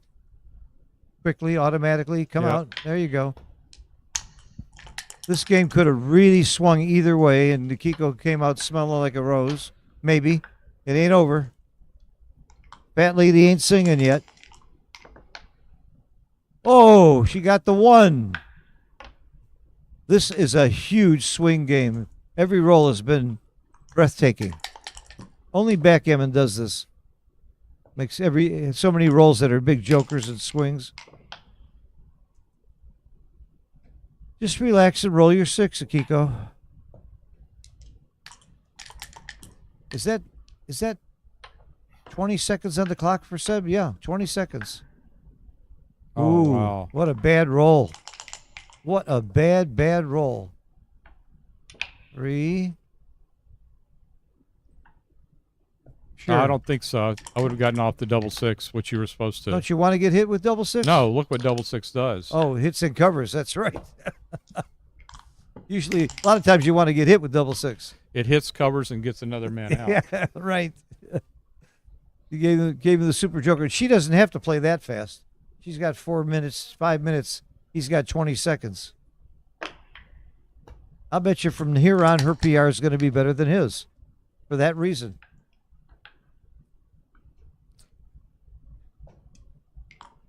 Well, if she brings all of her checkers in and he's still on the ace, gammons are 35%. 2 checkers on the ace is 15%, and 3 checkers on the ace gammons are 35%. That's assuming she gets all of her checkers in before he rolls a 6. And he oh, look at that roll. Like I said, don't you want to get hit with double 6s? In this case, you do. A 3 is so big. She got it. How many jokers have we had this game? About 7?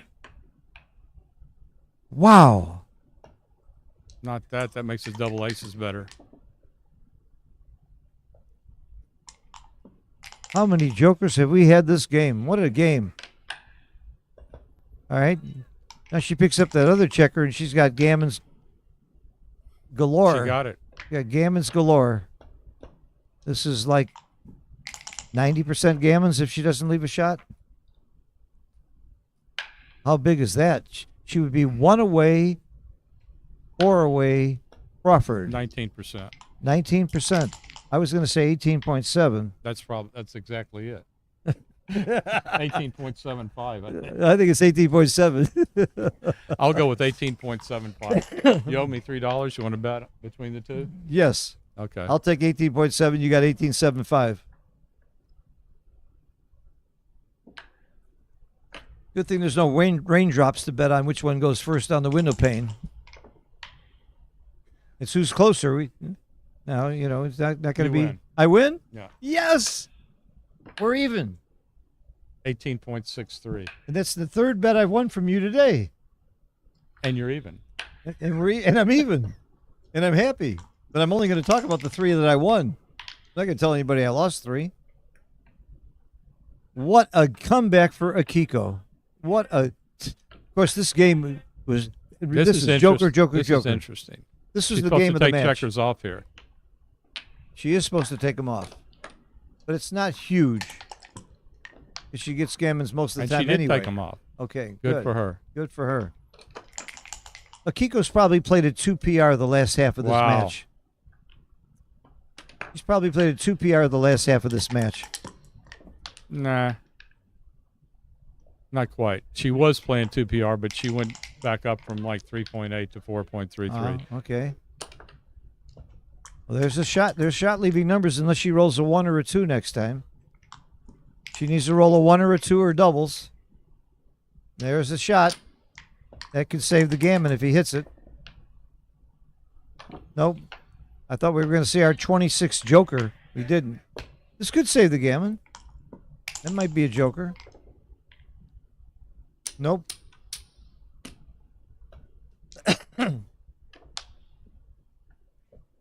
If Akiko wins the world championship, can you imagine a 3-time world championship winner? I think that's impossible. Oh, wait a minute. We already have one. Was that Jin, the Gammon? It must be, or they wouldn't be doing this. I thought double sixes might get him off. Must not have been right. All right, we're at Crawford. That means that for one game, Seb cannot double. If he wins that game, then he would double automatically. Do gammons And he's matter? down to 20 seconds. He's probably got to win 3 games. Yeah. And he's got to play the 3 games in 20 seconds. But gammons matter at this score. That's the first thing you look at. Because if he wins the gammon, he doubles on the first roll, and they're playing for the match. So he's playing gammon go, and Akiko should be playing gammon save. You always think about that at Crawford, whether gammons matter or not. Oh, good roll for Akiko. That was a big roll. And a big dance. Huge equity swing there. Come up with the ace. Yep. Pretty simple play. I would have gotten that play. I go to the 20. Mm-hmm. I hit. Akiko wants to hit here. She does. Did she hit and come up or hit and come down? Hitting down. They're close though. But the hit's the automatic part. I wasn't sure whether you come up or down. Oh, she didn't hit? No. Oh, it's close. Look at that. It's close. I thought the hit was automatic. Well, she's playing gammon save. She's supposed to. She gets no benefit from a gammon, so that argues against the hit. Run. I run. Not sure. I run. I'm sure that I run. I'm not sure what's right. I would have run. Come on, show us the answer.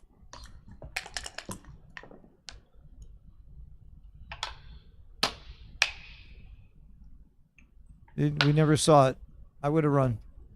I don't want to get hit inside. I want to play simple running game when I'm trying playing gammon save. Good hit. And it's not a double hit because of the score. If she needed gammons, you might double hit, but she doesn't need a gammon. Oh, no, this is not the right idea. Not at the score. Not at this score. If you need a gammon, you would hit. That's a good play. Okay. Very good play. Nothing wrong with looking. She has 4 minutes. That's a lot of time. But 20 seconds is never a lot of time.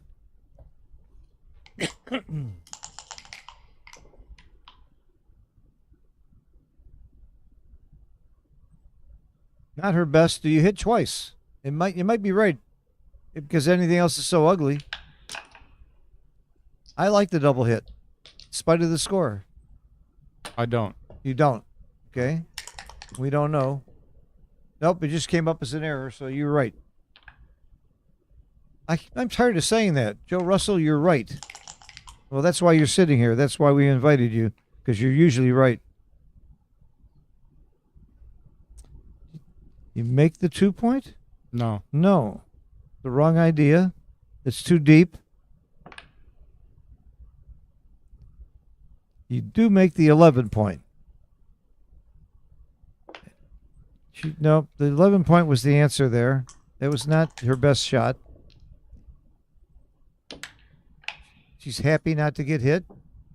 I like this play. This is an action play.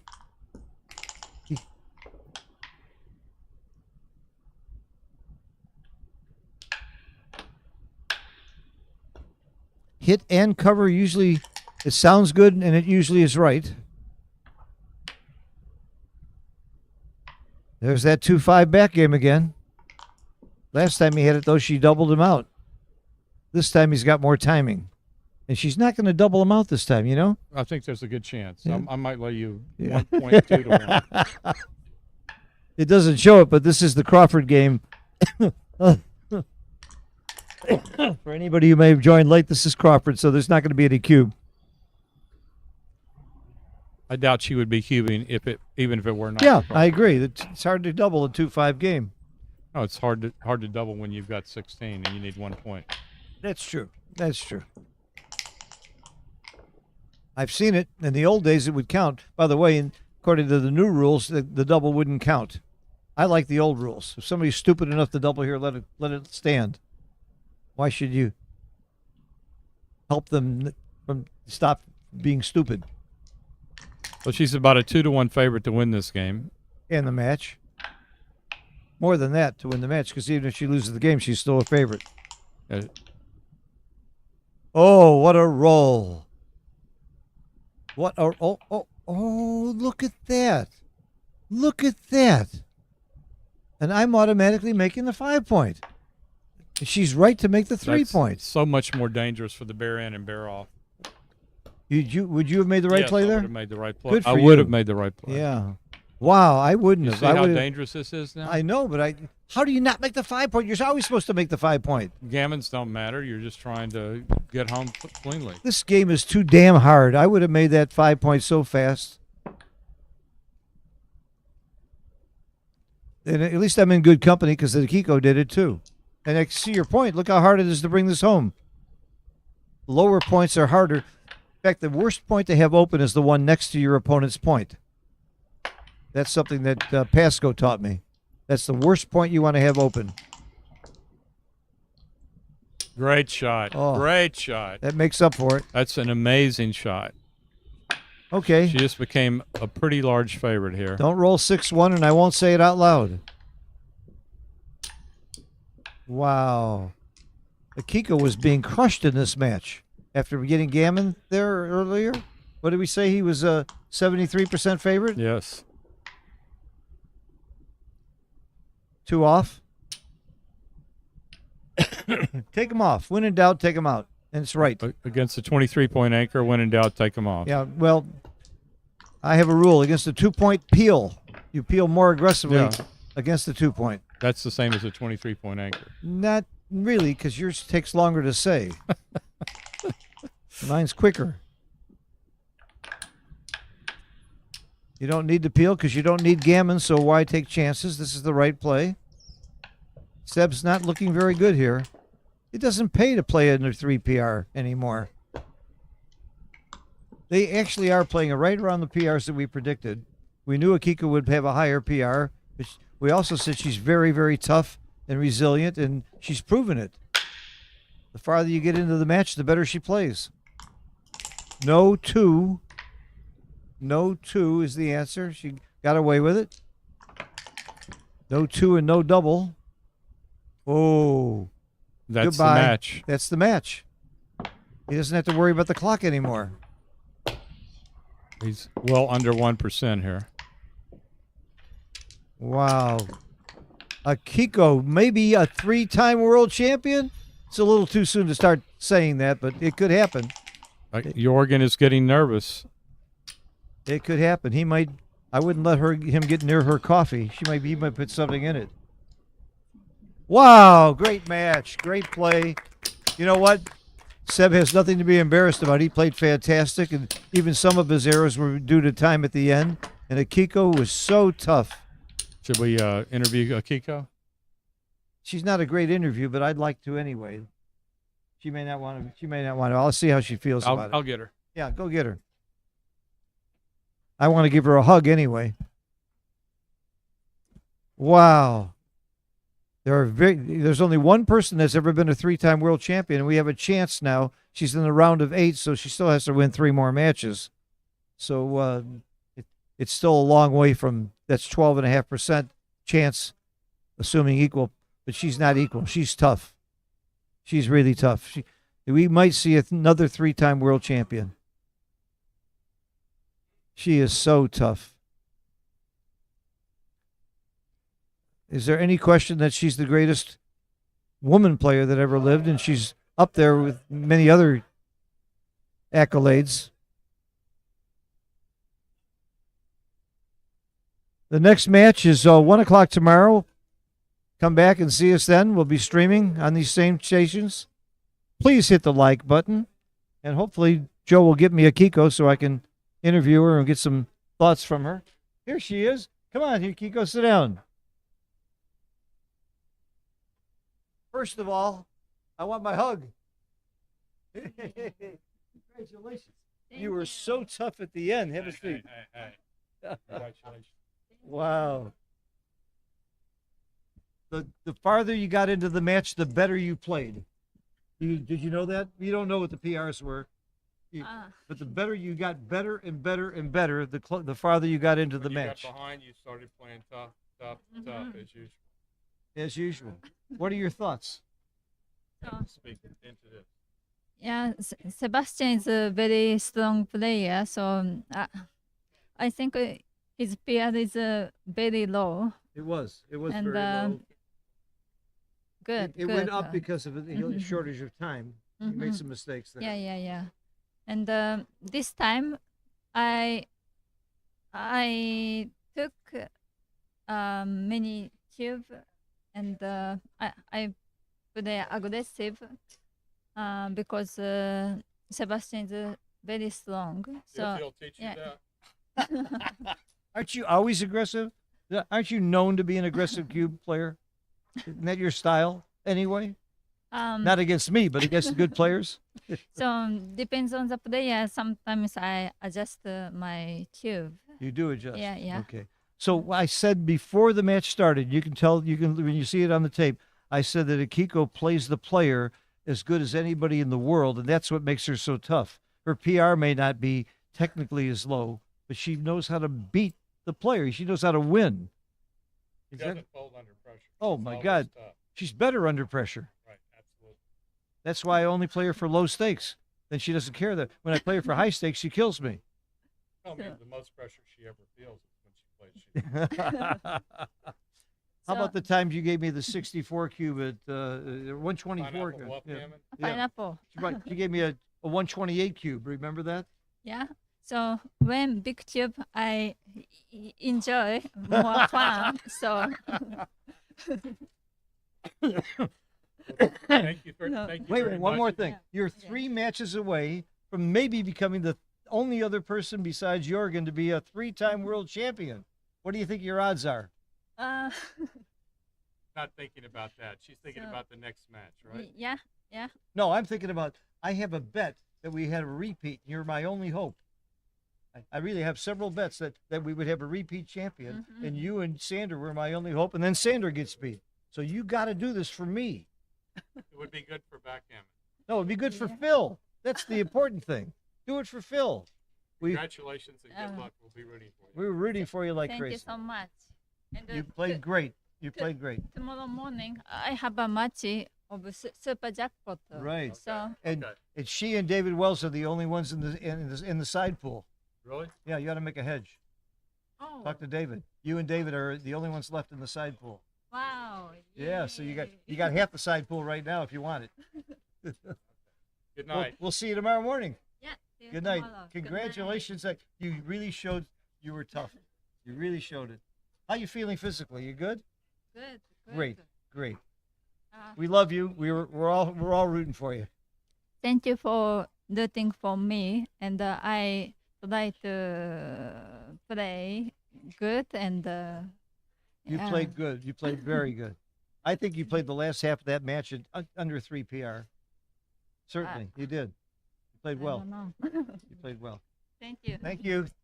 We'll see you tomorrow, 1 o'clock, everybody. Bye. This is easily the #1 lady of backgammon for quite a long time now, and she's still proving it over and over again. We'll see you tomorrow at 1 o'clock. Good night, everybody, from Monte Carlo. We're not letting you down on the excitement here, so we'll see you back. Bye-bye.